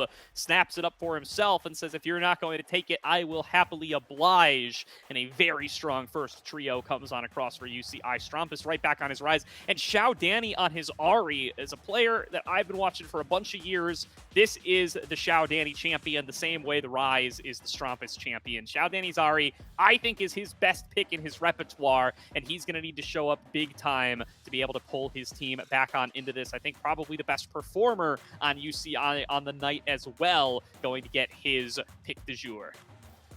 And it's going to be the same Kog'Maw ban here for UHSP, and Ezreal ban is likely soon to follow. 2 losses from UCI have been Gorica again here on this Corki, and we need to bring up that graphic once again. They did not have the chops in the bot lane last time around, and they did end up falling. So once again, if they do end up opting for the Ezreal ban here, UHSP trying to back Gorica's champion pool into a corner. He shied away from something like the Zeri last time around. Is Gorica going to do the same thing in the next time?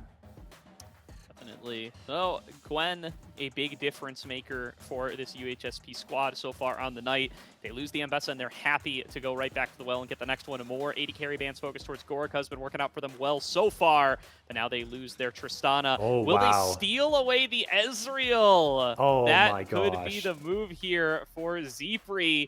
And once again, it would cause Gorica to be left in a position where he just doesn't have a lot of picks left. And when Ahri, Nefiri are already locked in, a choice for the Sivir instead. I mean, it's a pre-counter to the Ezreal that you expect from Gorica. I don't think that's going to stop Gorica from snapping it up, though. I don't think it is either. I think this is...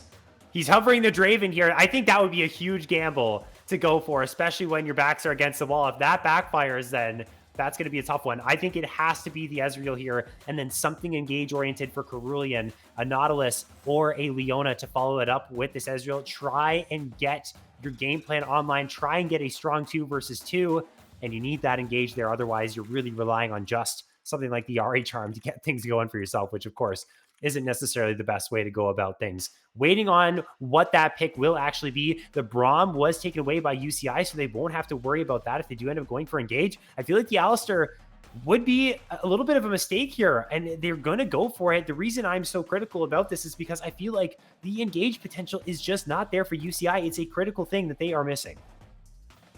Definitely. So going to round things out with a support here to finish it off for Regis.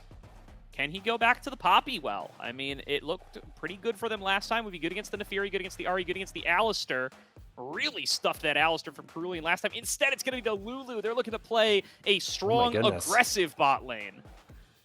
That is okay. Wow. All right. I love the Lulu angle. I think it's good. The reason is they didn't go for the Nautilus. Cerulean was hovering Nautilus. If that had have happened, then I don't think that would have actually been the pick there for the side of UHSP. But now the Lulu doesn't really have to worry about Alistar. Of course, if you get too close, he can headbutt Polview into the dirt, but Lulu can generally play the range. Sivir is generally going to be quite safe, is going to have the spell shield to get away from the charms and other abilities that are going to come his way. Pulverizes as well. So I do like what UHSP have picked up for themselves, though we are going to see now a glimpse of Rosethorn on this Nefiri, a brand new fresh pick that we're going to see him take control over. Is he going to be able to get the resources necessary to pop off in this one?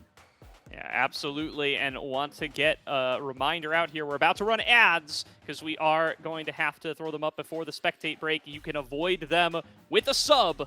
So make sure to do so if you get the opportunity and if you have the resources to give some support over to our good boys over here at Salty Runback. Always a fun time to come and join them here on the stream.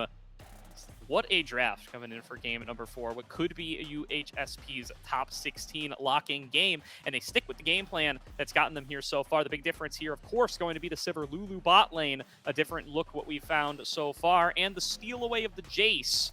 Been really solid performances coming out of mid lane here from Evrot. Let's see how he does on a pick that has really been Xiao Danny's bread and butter throughout the series. He picked it up because he wanted to deny it away from Xiao Danny.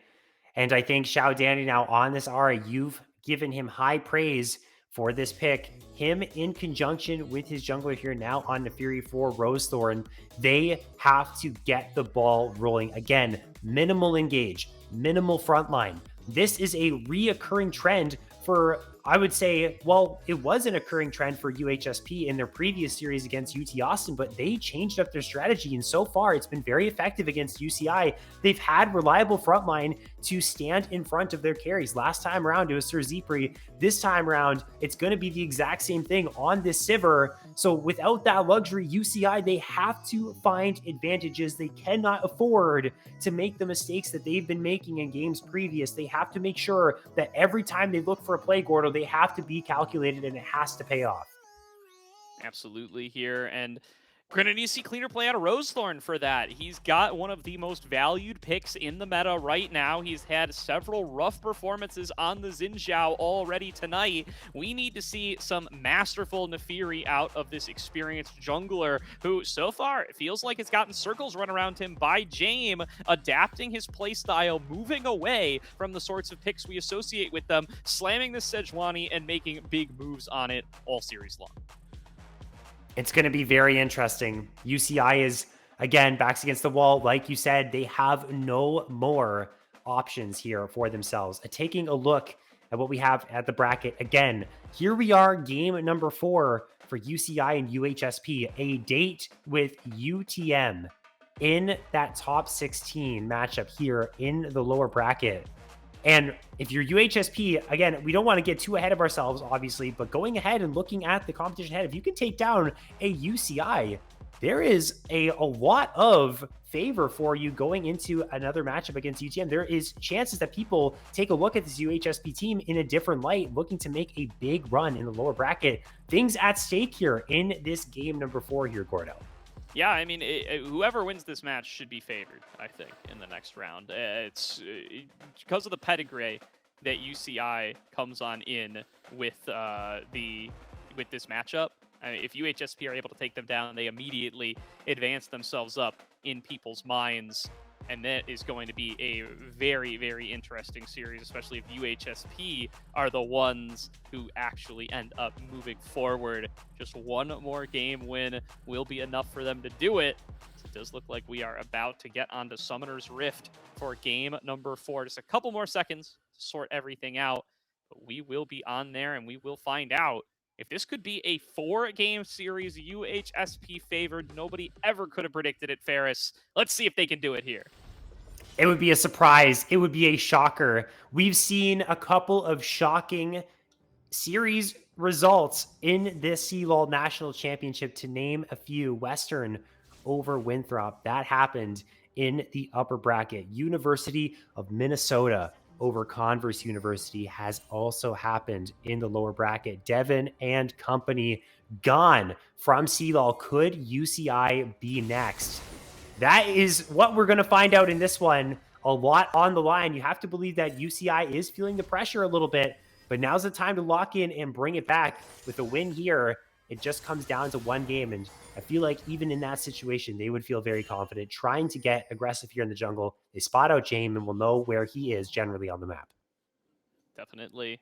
Let's see if we're going to get any kind of delayed invades here. Nobody really posturing for it, so it does look like it's just going to be Zepri walking into the bot lane. El Clasico, nobody getting any kind of that early vision on a cross. And it will be the old classic matchups once again. Looking to see if anybody's going to go for anything spicy early on, but instead it's just going to be both junglers starting up on the top side. It certainly is. They're going to be pathing towards bot lane. Again, you know, Gorica and Cerulean here on this Ezreal into the Sivir. You're going to want to have to be playing a whole lot more aggressive. You need this Ezreal to get ahead if he is going to snowball. As Gordo shoots up, realizes he's on cam. Yeah. Interesting exchange there. Feels like, I think we got to pause there, but yeah, more time to talk about what's going on in this early game. And again, highlighting the importance of not only the mid jungle of UCI, but also Gorica on this Ezreal. You need to get ahead of the Sivir, because with a Lulu, with 3 items, you heavily favor Sivir in that state of the game. That's all right. Sometimes you got to take a load off in the early game, Ferris, but the action already getting started once again. It's on to Zepri. He flashes back away, tries to find one more auto onto Gorica, creates the space, and Regis will take first blood. UHSP first on the board yet again, and I got to thank Grapes for cutting the camera there, because I needed to be up for that one. And that was a gamble from the UCI bot lane that did not pay off. So close, but not close enough. Regis grabs the kill. We know how terrifying Lulu can be down in this bot lane. Even with those extra kills, she can be a nightmare to deal with. She can be so oppressive. This is a fantastic start for UHSP. It got a little bit dicey, but it ends up working out in their favor. We'll see what they can do with this very small advantage that they have now down here. Yeah, we will find out if there can be another performance where they just shut Gorica out of the game, where they get Zepri that massive lead. And I gotta go back to that graphic once again, Ferris. The early game for bot lane has been the determining factor for whether UCI can come up with a win in CLOL 2025. And for the second game in a row, it is Zepri and Regis finding themselves that early advantage. Again, want to point out that this is UHSP's first CLOL National Championship that they have attended, now going toe-to-toe with UCI here in game number 4, taking a team that's been to many of these tournaments before, a well-established organization, and they're looking quite calm, quite collected, quite measured, ready to make more plays, ready to be able to try and take another game and the series off of UCI. Rosethorn waiting around inside of the river. Cerulean waiting inside of the brush. Sir Zepri stepping forward. Does have the spell shield. Is actually going to use it preemptively here. But that's a hard dive to pull off. The Lulu has so much shielding. It's going to be hard for them to actually get anything done there. Yeah, I mean, that's, dare I say, a waste of time from Rosethorn, as Zepri and Regis are able to get out of there perfectly fine. No worse for wear. And given that they had expended summoner spells in the previous brawl, that was where UCI thought they saw a chance to take themselves the lead right back. Now, of course, James doesn't get too much on the opposite side, and ooh, Zepri gets stunned up, but Regis is able to create the space he needs to get away. You can see, though, the Sivir and the Lulu struggling to keep in pace with the damage that this Ezreal is able to provide. You can almost feel the the slight desperation there in Cerulean looking for that knockup, trying to punish them as best as he possibly can.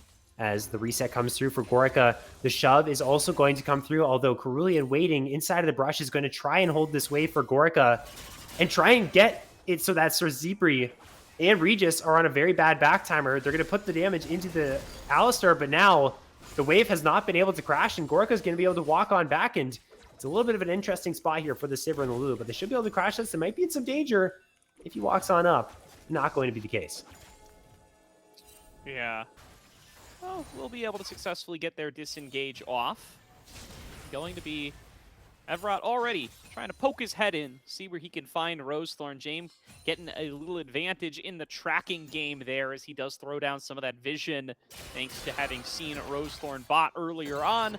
And they're just following that Nefiri all the way through now. Very difficult to get anything done for Rosethorn when all the lights are on him. They will be able to just continue to play out their lanes as expected. Z3 and Regis take a good, appropriate recall, and they will be able to roll back on up, Cull in tow, keep on farming. I will say Everett there with that trade on the Jace, looking quite comfortable into Xiao, Danny's Ahri. Also take a look at topside. It's a 2 CS lead for the Gwen into the Rise. So having a solid time as well is Johnny Rockets, who in theory should definitely be struggling into this ranged melee matchup. Again, the Ghost and the Phase Rush for Strompest. Going to try and put this Gwen down before she can really scale. Thus far, this game, 800 gold in the lead for UHSP. It's going the way they want it.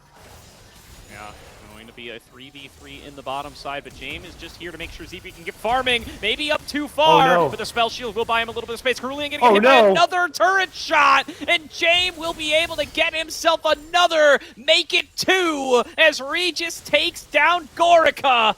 3-0 start in the bot lane for UHSP.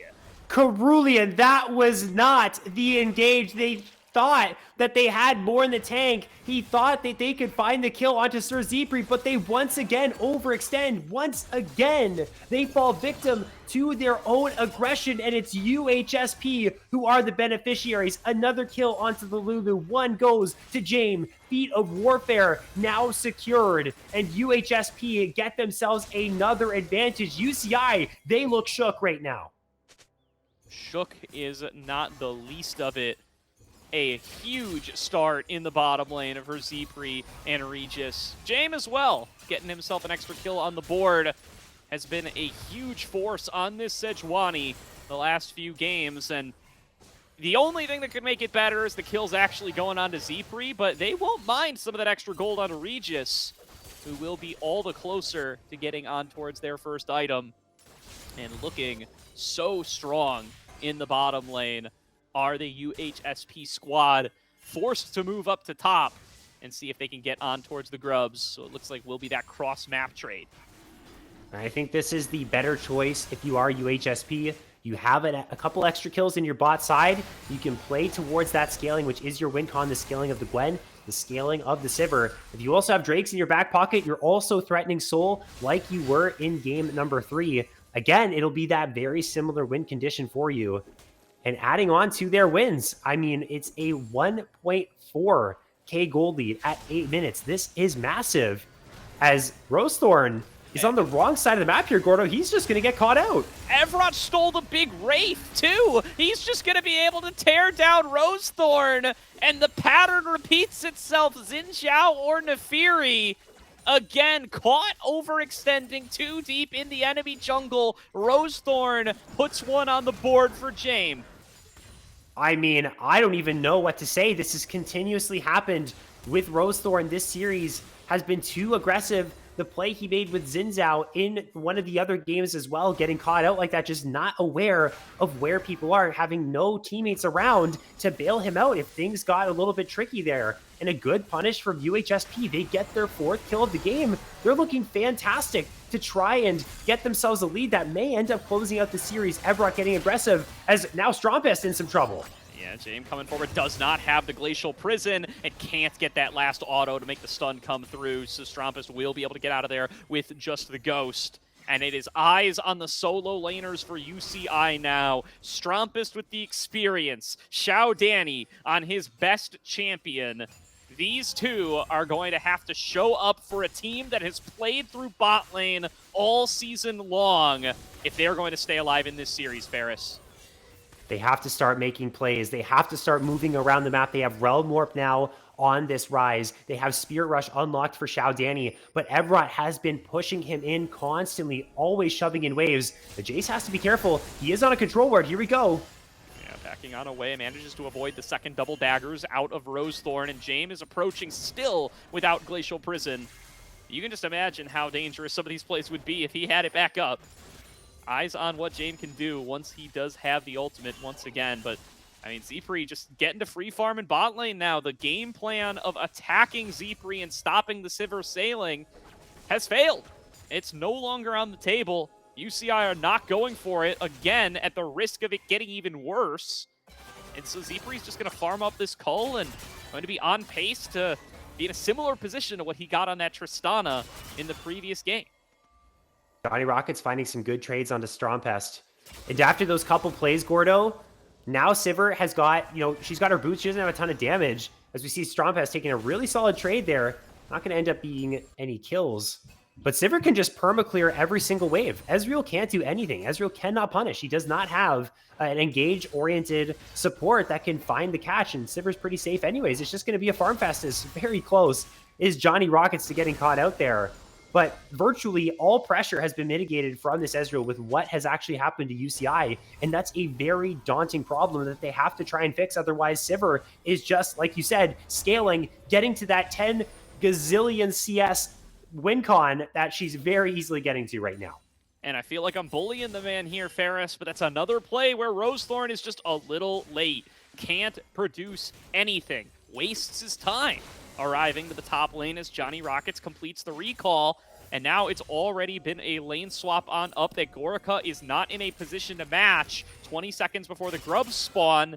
Does look like they will be able to deny the 6 grubs here unless Xiao Danny can make a pick happen. Pulls on in Jame. Such a good interaction with the Sejuani, who is immune to slows. Rushes into Xiao Danny's face to get destroyed by UCI. A much-needed kill for UCI. A kill onto Nefiri. This time it's Jame that's overextending. It thwarts their plans at this next pair of grubs. And now it's UCI that can take control of this river. Now Rosethorn can get a little bit more confident in these fights, a bit more damage at their disposal. A much-needed misstep from UHSP for UCI to start getting more confident. Still going to be trying to get themselves onto those 6 grubs. Regis and Sir Zepri not willing to let them go, but that may just be too aggressive. Zepri going to be able to block the True Shot barrage. It looks good, but it doesn't produce very many results, as Evrot now may be up too far. Jame coming over the wall with the Glacial Prison, barely dodged out on by Rosethorn, and UHSP have got to give up these grubs. The full 6 will be available here for UCI, and Strompest forcing back Evrot there with a nice couple of blasts from the rise. Oh man, these are some razor thin margins right here. I thought Sir Zepri was caught out. I thought Regis was caught out. I thought Evrot might be dead to the Nefiri. And then I thought Nefiri was going to get hit by that Glacial Prison. It ends up being dodged away from. Everyone lives, but the grubs are going to go the way of UCI. So still, off the back of that pick onto Jame, they're able to grab themselves their prize. They have 6 now. They haven't really been able to hit onto these towers very much because it has been control over this entire game for UHSP. Johnny Rockets getting a whole bunch of plates on this Gwen, near 10 CS per minute. This is a fantastic start for him. Still a very dangerous spot for UCI, but they can work with this now. If they can have some really strong macro, Gordo, they can really reap the benefits of this buff. Yeah, I mean, not the perfect outcome for UHSP here, but they still get to trade for the Dragon. They still get to go up 2-0. Regis is up way too far, though. He'll be picked off for a shutdown, and Rosethorn coming in for a little bit more. Spell Shield can't protect you any longer, Sir Zepri, and 2 more kills go over to UCI. UHSP have to be careful. That's another critical mistake, just walking up blind, face-checking a brush, and Nefiri lives on that level of gameplay, just going to pounce on you, immediately eviscerate your HP bar. And now Rosethorn getting back into the groove now has themselves 2 kills, can start counter jungling, can start looking to make plays linked up with Cerulean. This is something we said at the very start of this series had to happen for UCI to be successful. We haven't seen a ton of Rosethorn and Cerulean having successful plays where they've been able to work together. That is an example right there, and that's what UCI needs to see more of.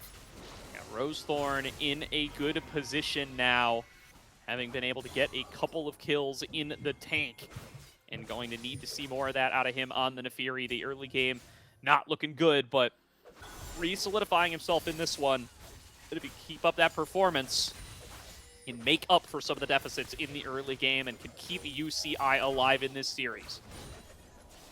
That should be the wake-up call for UHSP. Play a little bit more cautious, understand that constantly UCI is going to be circling these brushes, trying to clear out vision, waiting for you to overstep. Again, they don't have a lot of engage. They have to rely on stealth and on plays like this to try and look for kills. Yeah, going underneath for Johnny Rockets, but it is Rosethorn tanking up the turret. Will immune his way right through it, though. They kill that Gwen so quickly. Will be traded cross-map for a tower.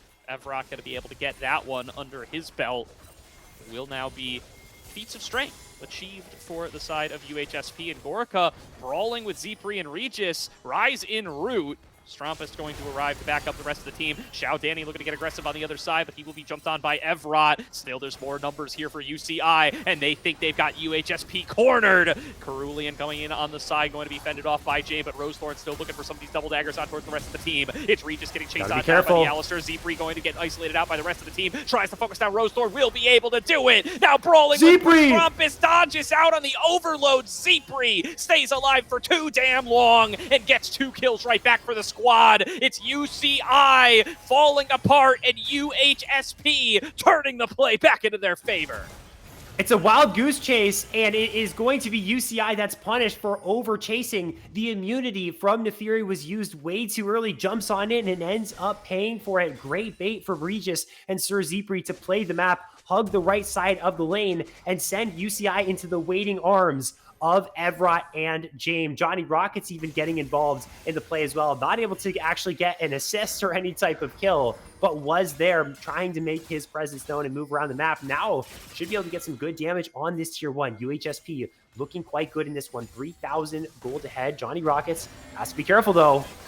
Rockets getting engaged on by Rosethorn. Oh my god. Zipri is right there and takes him down. Beautiful move there to back up his top laner. And Zipri gets on the board yet again. Rosethorn over aggressive and UHSP with an advantage on the map here. USCI looking to make a play cross map on towards Evrot. Evrot flashes in, but ill-advised as Strumpus still be able to finish him off. Johnny Rockets, as Gorka is getting close to maybe getting taken down. This is really scary. And he's dead. Gorka goes down, and it will be the turret to follow. UHSP, I mean, there's trades back and forth, cross-map here, there, and everywhere, but it's UHSP once again. The feeling they come out on top. Johnny Rockets took down Rosethorn like the kindergarten kid takes out the construction paper with those scissors, man. That was an annihilation. Rosethorn thought he was going to do something, but Johnny Rockets took him off the face of the earth. It was a good response from UCI. They catch out Evrot, who's overextended bot side, but then Gorka just walks up and dies. Again, an off game for this player. He had a phenomenal game number 2 to bring UCI back in this series. But other than that, it just has not shown here. The really tragic play at level 1 kind of feels like Gorka has not been able to pick it up in this game ever since that happened and is very behind this Sivir. And if he's not able to get to his spike soon, is going to be a big liability in these fights going forward. UHSP in a fantastic spot. And how do you stop UHSP from getting the fight started when they want them? You do have On the Hunt from the Sivir, and it is a group and win composition. They are getting on towards this dragon. This would be soul point for them here. Pre-20 minutes, a full 5-on-5 starting up. Cerulean advancing forward, looking for the knockoff. Gonna find it onto Zipri, but the bailout coming in through from the Lulu, not enough. Rosethorn able to finish him off. Cerulean gonna fall back on the other side, and now it's Rosethorn who's got to get himself out of dodge. Another shock black from Evrot, going to be able to take Xiao Danny even lower, and the fight is won by UHSP. Sir Zipri falls, and it doesn't matter. They're too strong with the rest of the squad. They win out and get themselves on a soul point. That was it for UCI. They had to find a team fight win right there to turn their game around. They got Sir Zipri. It looked good at the start, but they blew everything on the AD carry, and they had nothing left in the tank for the rest of the squad. Again, Jame is doing such a good job on this Sejuani alongside the Lulu with the shielding to tank up the majority of the damage that UCI is able to dish out. They just don't have enough to get through this front line, and that is enough for UHSP to win the fight, to get the Drake. 5 minutes from now, they will be forcing Soul onto UCI, and they will have to act at that point into the game. They have an immense amount of pressure weighing on their shoulders, not only in terms of this game, but also in their series and their chances at moving on in this tournament. Their season on the line right now. UCI, they have to clutch up right now. And UHSP, you gotta believe, playing with house money right now, rolling up against UCI and taking them to church. Such good performances from every member on this squad throughout this series, joining together in that last team fight to win it out front to back. And what is a eutectic, Ferris? It's the process of two solids combining to form a liquid. And UHSP combined forces here and are looking to take out UCI with a couple more clean team fights. This Otacon is all theirs. This is a worth trade across the map. Johnny Rockets is isolated. He's going for what will end up being a 1 versus 4 here, Goda. I don't know if he likes these odds. We'll find out. Johnny Rockets at least going to look to take him on a bit of a wild goose chase here. He's looking to TP out, and he gets it back into mid lane while the team farms up the roses. A full bouquet to UHSP, and the advantage that comes with it for nothing. This is magic that we're witnessing right now from UHSP. Things are all just falling into place. I do not want to caster curse their wonderful momentum that they have, but they're making fights happen. They're making fantastic cross-map plays. They are absorbing pressure. Johnny Rockets just took the entire team on the merry-go-round and spun them until they're dizzy. They just can't do any wrong right now. They woke up on the right side of the bed. They ate the right thing for breakfast, Gordo. They are in prime position to take this game right now. They have the gold lead that they want. A couple objectives being traded on the other side of the map. But at this point in the game, they really just have to play for soul. Johnny Rockets has to be careful.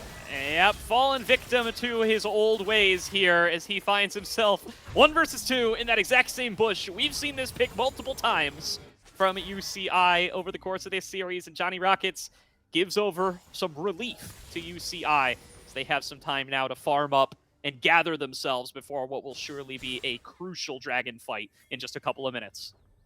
It's do or die. If you give Hextech Soul over to the side of UHSP, the damage, one shock blast is going to eat your whole HP bar away. Those boomerang blades from Sivir through the wave are going to be eating away at your HP bar. It is going to be so tough. They get the kill onto Johnny Rockets. It's something, again, buys them time at the very least. Evrot, though, top side does have to be careful. Rose Thorn is waiting in the wings. If you are UCI, if you want any chance at this Drake fight, you have to try and find some picks. Oh, Evrot thinks he's got a 1 versus 1 kill, but he's not 1 versus 1. Oh, Doesn't matter. Evrot with the solo kill against Strumpist for a numbers advantage on the map.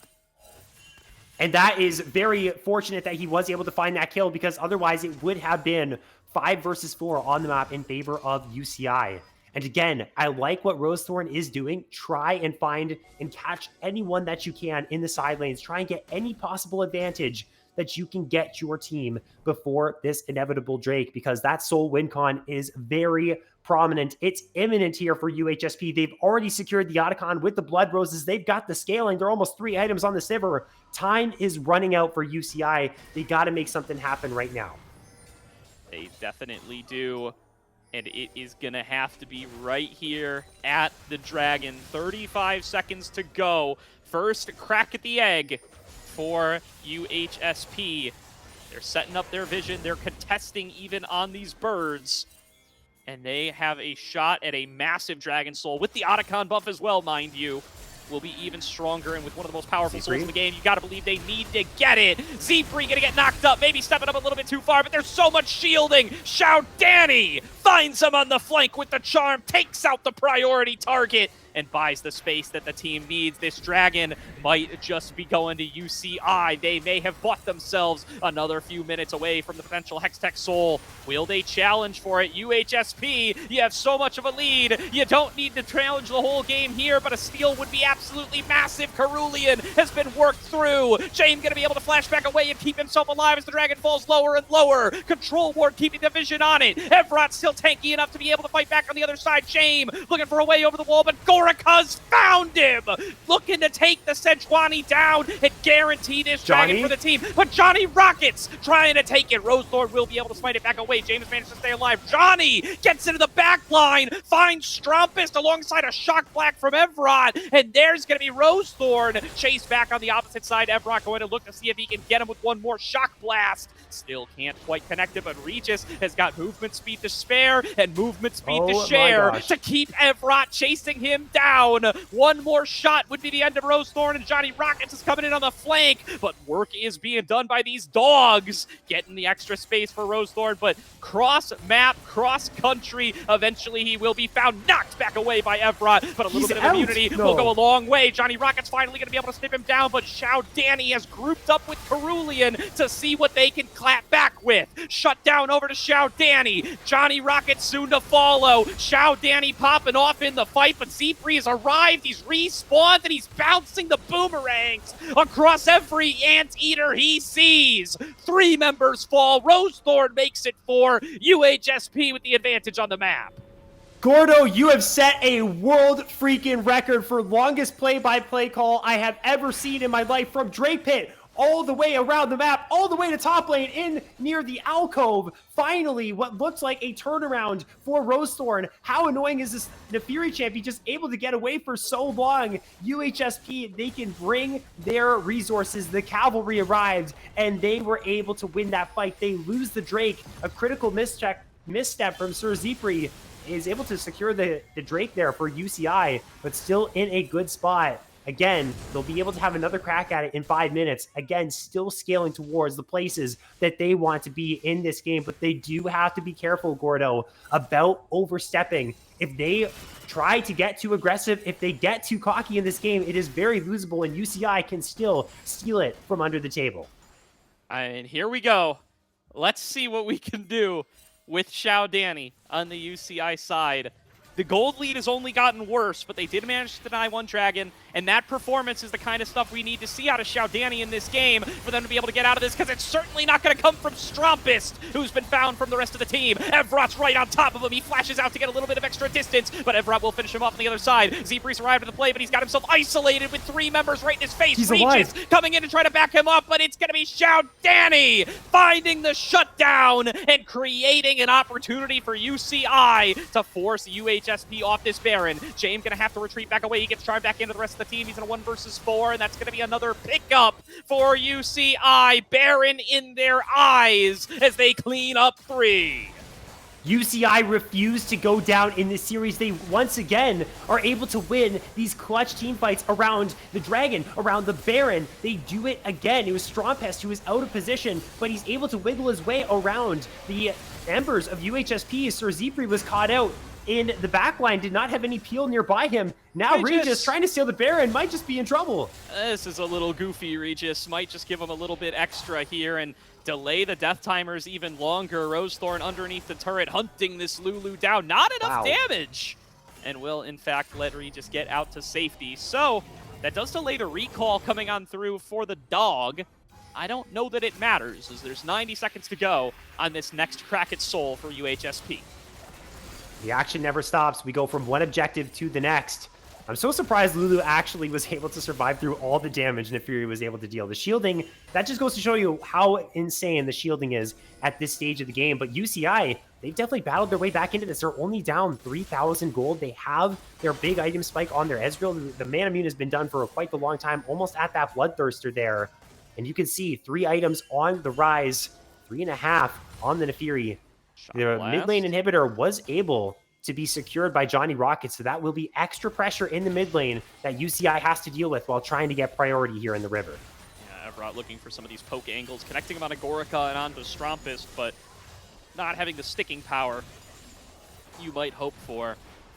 And the Baron push in bot lane looking huge. Rosethorn is going for Johnny Rockets here. Thinks that if he can at least force out a recall, but he might actually be able to get the 1v1. No, oh he my can't! gosh! Johnny Rockets, 1 versus 2, gets himself a kill and looking for a second. Xiao Danny gonna get forced back away, but Johnny Rockets has already done the work that he needs, and his team is here to clean up on the other side. Cerulean falls, and it's 5 versus 3 on the map. 12 seconds away from Hex Tech Soul. UHSP are getting this one for free.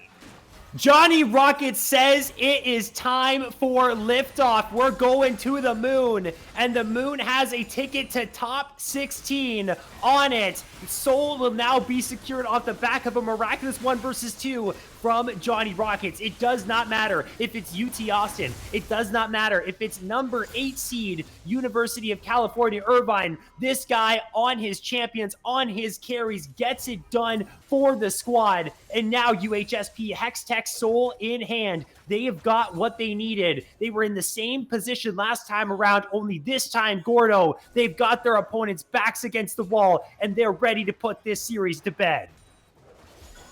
Such an advantage here for UHSP. The gold lead may not be 10K this time, but that Hex Tech Soul is worth its weight in gold.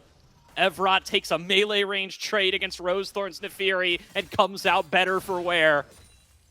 And that's just how it's going to be for the rest of this game. It's going to need to be massive mistakes from UHSP, and it's going to have to be magic from UCI for the Anteaters to turn this one around and take us to silver scrapes. Oh man, this is really where it gets down to it, doesn't it? Now, the question is, what is going to shift in the gameplay here from UHSP? Because now they have what they've coveted for the last couple of minutes. They have the soul. So are they going to start taking some big initiative here and really get aggressive on these waves?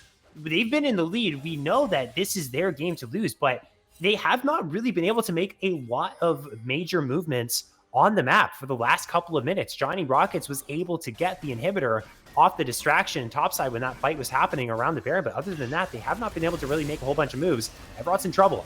Yeah, Evrot going to get collapsed on 2 versus 1 here. He will fall. What is the cross map from UHSP? Is they will be able to continue to push on this bottom side if they want to. Instead, it's just going to be an immediate recall. Satisfaction with a 4 versus 5 for 45 seconds and an attempted defense of the top lane inner turret. Here we go. UHSP getting aggressive now. They're trying to knock down this tier 2 Xiao Danny. He's got the clear. And it's 5 versus 4. They do have to be careful. Johnny Rockets is elsewhere. Does have the teleport. But this is going to be the disengage from UHSP. And the point I was making earlier is this game, Gordo, is likely going to go to Soul. Because, or sorry, not Soul. The Elder Drake Soul, if you will. Yes. Instead of being able to just end the game off of the Hex Tech Soul. So, you know, this is a window for UCI. If they get the Spite Steal, if they get the miraculous pick before the play happens, it is a window. There's always the Elder Flip angle, which can win you a game from almost any position. Yep, Xiao Danny waiting around in this top side, but on vision the whole way through. They're going in for the flank on a Regis. Regis gets the knock up on a Rosethorn. Zeepri's got to regroup with the rest of the team. He chooses to flash backwards, one-on-one with Xiao Danny, and tearing him and Strumpist apart. Finally manages to take him down, but Johnny Rockets arrives to clean up the rest of the fight. It's 2 already. Make it 3, make it 4, and Jame about to make it 5 for Gorica. Death timers are too long, and UHSP, the Eutectics, have done it. In their first CLOL, it's looking like they're going to crack open the base, and they might just take it all the way down against the former CLOL champs in UCI.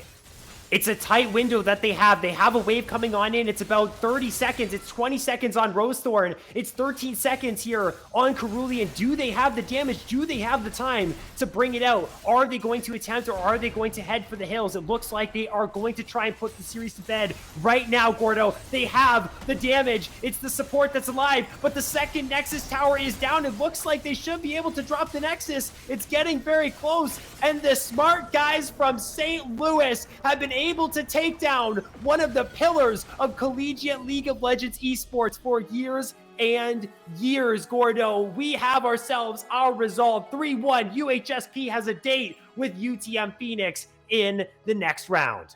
Top 16 from a lower bracket seed in their first CLOL. UHSP make their mark, get to know these 5 names, because they're playing more CLOL this month, Ferris. A date next week, like you said, with, who is it? UTM Phoenix. And a matchup that's winnable. This is 16th seed. They just beat the 8th seed, Ferris. This could be a solid path to at least top 12 for UHSP, and you have got to be excited about how far this Cinderella story can go. What a series out of UHSP today. 3-1, not even needing a game number 5 to take down the Anteaters today. It is elation for UHSP as we can bring up the brand new bracket now on our screen, the fully completed top 16 bracket. Elation and relief for UHSP. Tragedy, heartbreak, disappointment for UC Irvine. This is a team many people said could get to the top 8 of this tournament, that could contend with the top dogs as a very serious dark horse. And to drop here in top 24 is going to just be something that's going to eat away at these players who thought that and knew that they could have delivered more in this tournament. But congratulations to UHSP. You can now see the fully completed lower bracket. We got a whole lot more Cinderella stories to look through. We got Minnesota and Winthrop. We now have UHSP and UTM Phoenix. This tournament just continues to deliver, Gordo. And you have to know the names, Ferris. The University of Health Sciences and Pharmacy in St. Louis, UTechtics. A top 16 collegiate team in North America. And they might be able to take it even further. A massive win for them up against UCI. Seeding-wise, a tougher opponent than they may have even anticipated. And able to win out 3-1. 6-1 overall in the bracket so far. And showing a new layer to their play than what they showed in the first series, right? You got to respect the Sejuani from Jame now. You got to give that Gwen from Johnny Rockets its props, and you got to give Sir Zipri on these scalers, the Tristana and the Sivir, executing on both of those at such a high level here today to be able to win out up against Gorka and Cerulean. It's unbelievable what I saw from UHSP, and you talked about this as well, Gordo. What we saw from them against UT Austin was a team that was able to hands check a lower ranked team in this tournament, but did not show us anything special, did not show us the macro to the degree that they showed today, the decision making to the degree that they showed today, the confidence and the cleanliness in their gameplay, especially in their last 2 wins, to the degree that they showed to today. They showed up. We said at the start of this series, UHSP has to play out of their minds. It's on every single player to step up and go toe-to-toe with someone who's standing across from them that is very formidable in their lane assignment. And that's exactly what they did. That was one of, I guess, the biggest step-up performances that I've had the pleasure of being able to cast in my time. It's history being made right here, Ferris. This one will be talked about for years to come, for sure, as one of the biggest upsets we have seen in the CLOL Championship. And yeah, like you brought up, I was saying it through game number 2, and it remains true today. All 4 games today, even the loss, UHSP looked better than they looked in their 3 wins in the first round here. They played up to the level of UCI, and if they continue to scale like this, sky's the limit. They look so good, and this is going to be a team to keep your eyes on in the round of 16. See if they can make it to that top 12, and we'll see what that footage has to show us and what our history might look like as they come on into future matchups. We do have an interview, I do believe, prepared for us. We will send it to a break as we set that up. And when we come back, we'll have an interview with top laner Johnny Rockets from the UHSP roster. Stay tuned. All right.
It's time to rocket, Ferris. We are joined by Johnny Rockets. No camera today, but on the mic in the call. Johnny Rockets, congratulations, man. A 3-1 win over UCI. You guys are in the top 16. Thank you so much. It's pretty awesome to finally have success after scrimming so much this year. So yeah. I want to start things off a little bit. We talked a lot about hypothetical game planning as we watched throughout this series.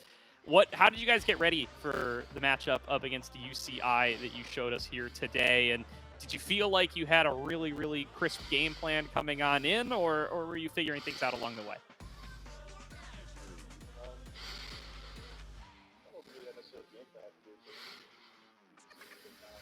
15 minutes, and then if we did that, then I think we all have good enough hands to where we can kind of manage the game correctly.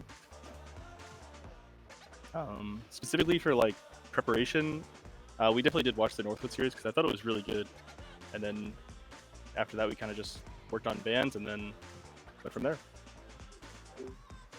Yeah. It's about that last 1 versus 2 you were in the last game, game 4. You're playing Gwen. Just before you guys get the Hex Tech Soul, you're in the 1 versus 2 again. I think against the Nefiri and the Ari. Tell me what that moment is like. You're sitting here and you know if you die, it's really bad for your team. Like they might be able to push in Hibs, they might be able to pincer your team. You pull off the 1 versus 2, you kill the Nefiri. What's going through your mind? Is your heart rate pumping in that moment? I just want to kind of get into your psyche when that big play is happening. Yeah, so I mean this in the most respectful way possible, but I don't know if this guy plays Nefiri very much. This guy W's every time before like IQ or anything, and so I just knew that I could kill him pretty easily. And then after that, like I totally assumed I was gonna die to the Ari, but like I don't know. This guy just ults in under my tower when I'm like 4 items. So at that point, like as long as I trade 1, we're already getting 2 tier 2s on the other side of the map. So it's definitely 100% worth if I'm able to kill 1. Very nice, very nice. So we talked about this a lot on cast as well, that the performances today looked night and day compared to your 3-0 win earlier on in the bracket up against UT Premier. Did you guys feel a difference over the course of this last week or your performance today compared to your performance last week? Did you come out of that series feeling like you played below your level? Do you feel like you played the same today and maybe it's just us underestimating UT Premier? Curious on how you feel about your level this week compared to your level last week. I don't think UT was bad at all. I think they were good. I honestly just think that my jungler absolutely pissed Smurf this entire series, and I think that it just made us like look insane. Like I respectfully like actually jungle diff the entire game, like every single game. And I think that's kind of just what helped us like propel to like better heights. And then like we had a little bit of an Inta in the bot lane for one of our games, but hey, he went from 0-10 to 13-0, so we're okay with that one. But yeah. Mentioned that too. The turnaround was pretty insane. I want to ask you now, looking forward, now that you've won against UCI, up against your next opponent in UTM Phoenix. What does that matchup mean to you guys? How are you guys going to prepare for them? And what are your thoughts on your next opponent here in top 16? I don't have any specific like thoughts on them yet, just because we haven't really looked or scrimmed or anything. I mean, really excited. I mean, we always want to respect everyone we play against, so really appreciate just getting the opportunity to keep going in the tournament. So looking forward to it. I know they obviously took a game off Maryville and they're in the top 16 for a reason, so we have to respect them and just keep trying to play our way. Yeah. Good stuff, good stuff. Well, Johnny, the last word goes to you, my friend. We're going to close up the stream here in a couple of minutes, but anything you want to say to those still tuned in fresh off this big victory? Anybody you want to shout out before we close on out the stream for the night? Yeah, of course. Thank you so much for everyone for watching. I appreciate you guys, Salty Runback, for streaming. It really means a lot. I want to shout out my teammates. They played great today, and it's been a blast just hanging out with them and playing every year. I also want to shout out my parents and my brothers are all watching. All 4 of my family members are watching right now, so that's pretty awesome. Yeah. Thank you guys for asking too. It really means a lot. Absolutely. It was a pleasure to watch, my friend. So we are going to close out the stream for the night here. Somebody remind me what the series we're streaming tomorrow is, but we will have a series streaming here on this very same channel. There it is. It's going to be Winthrop University taking on UMN Maroon over the lower bracket. That is a top 16 elimination match that you will not want to miss. Until then, for myself, from Ferris and from Grapes on Production, thank you all for hanging out with us, and have yourselves a great night.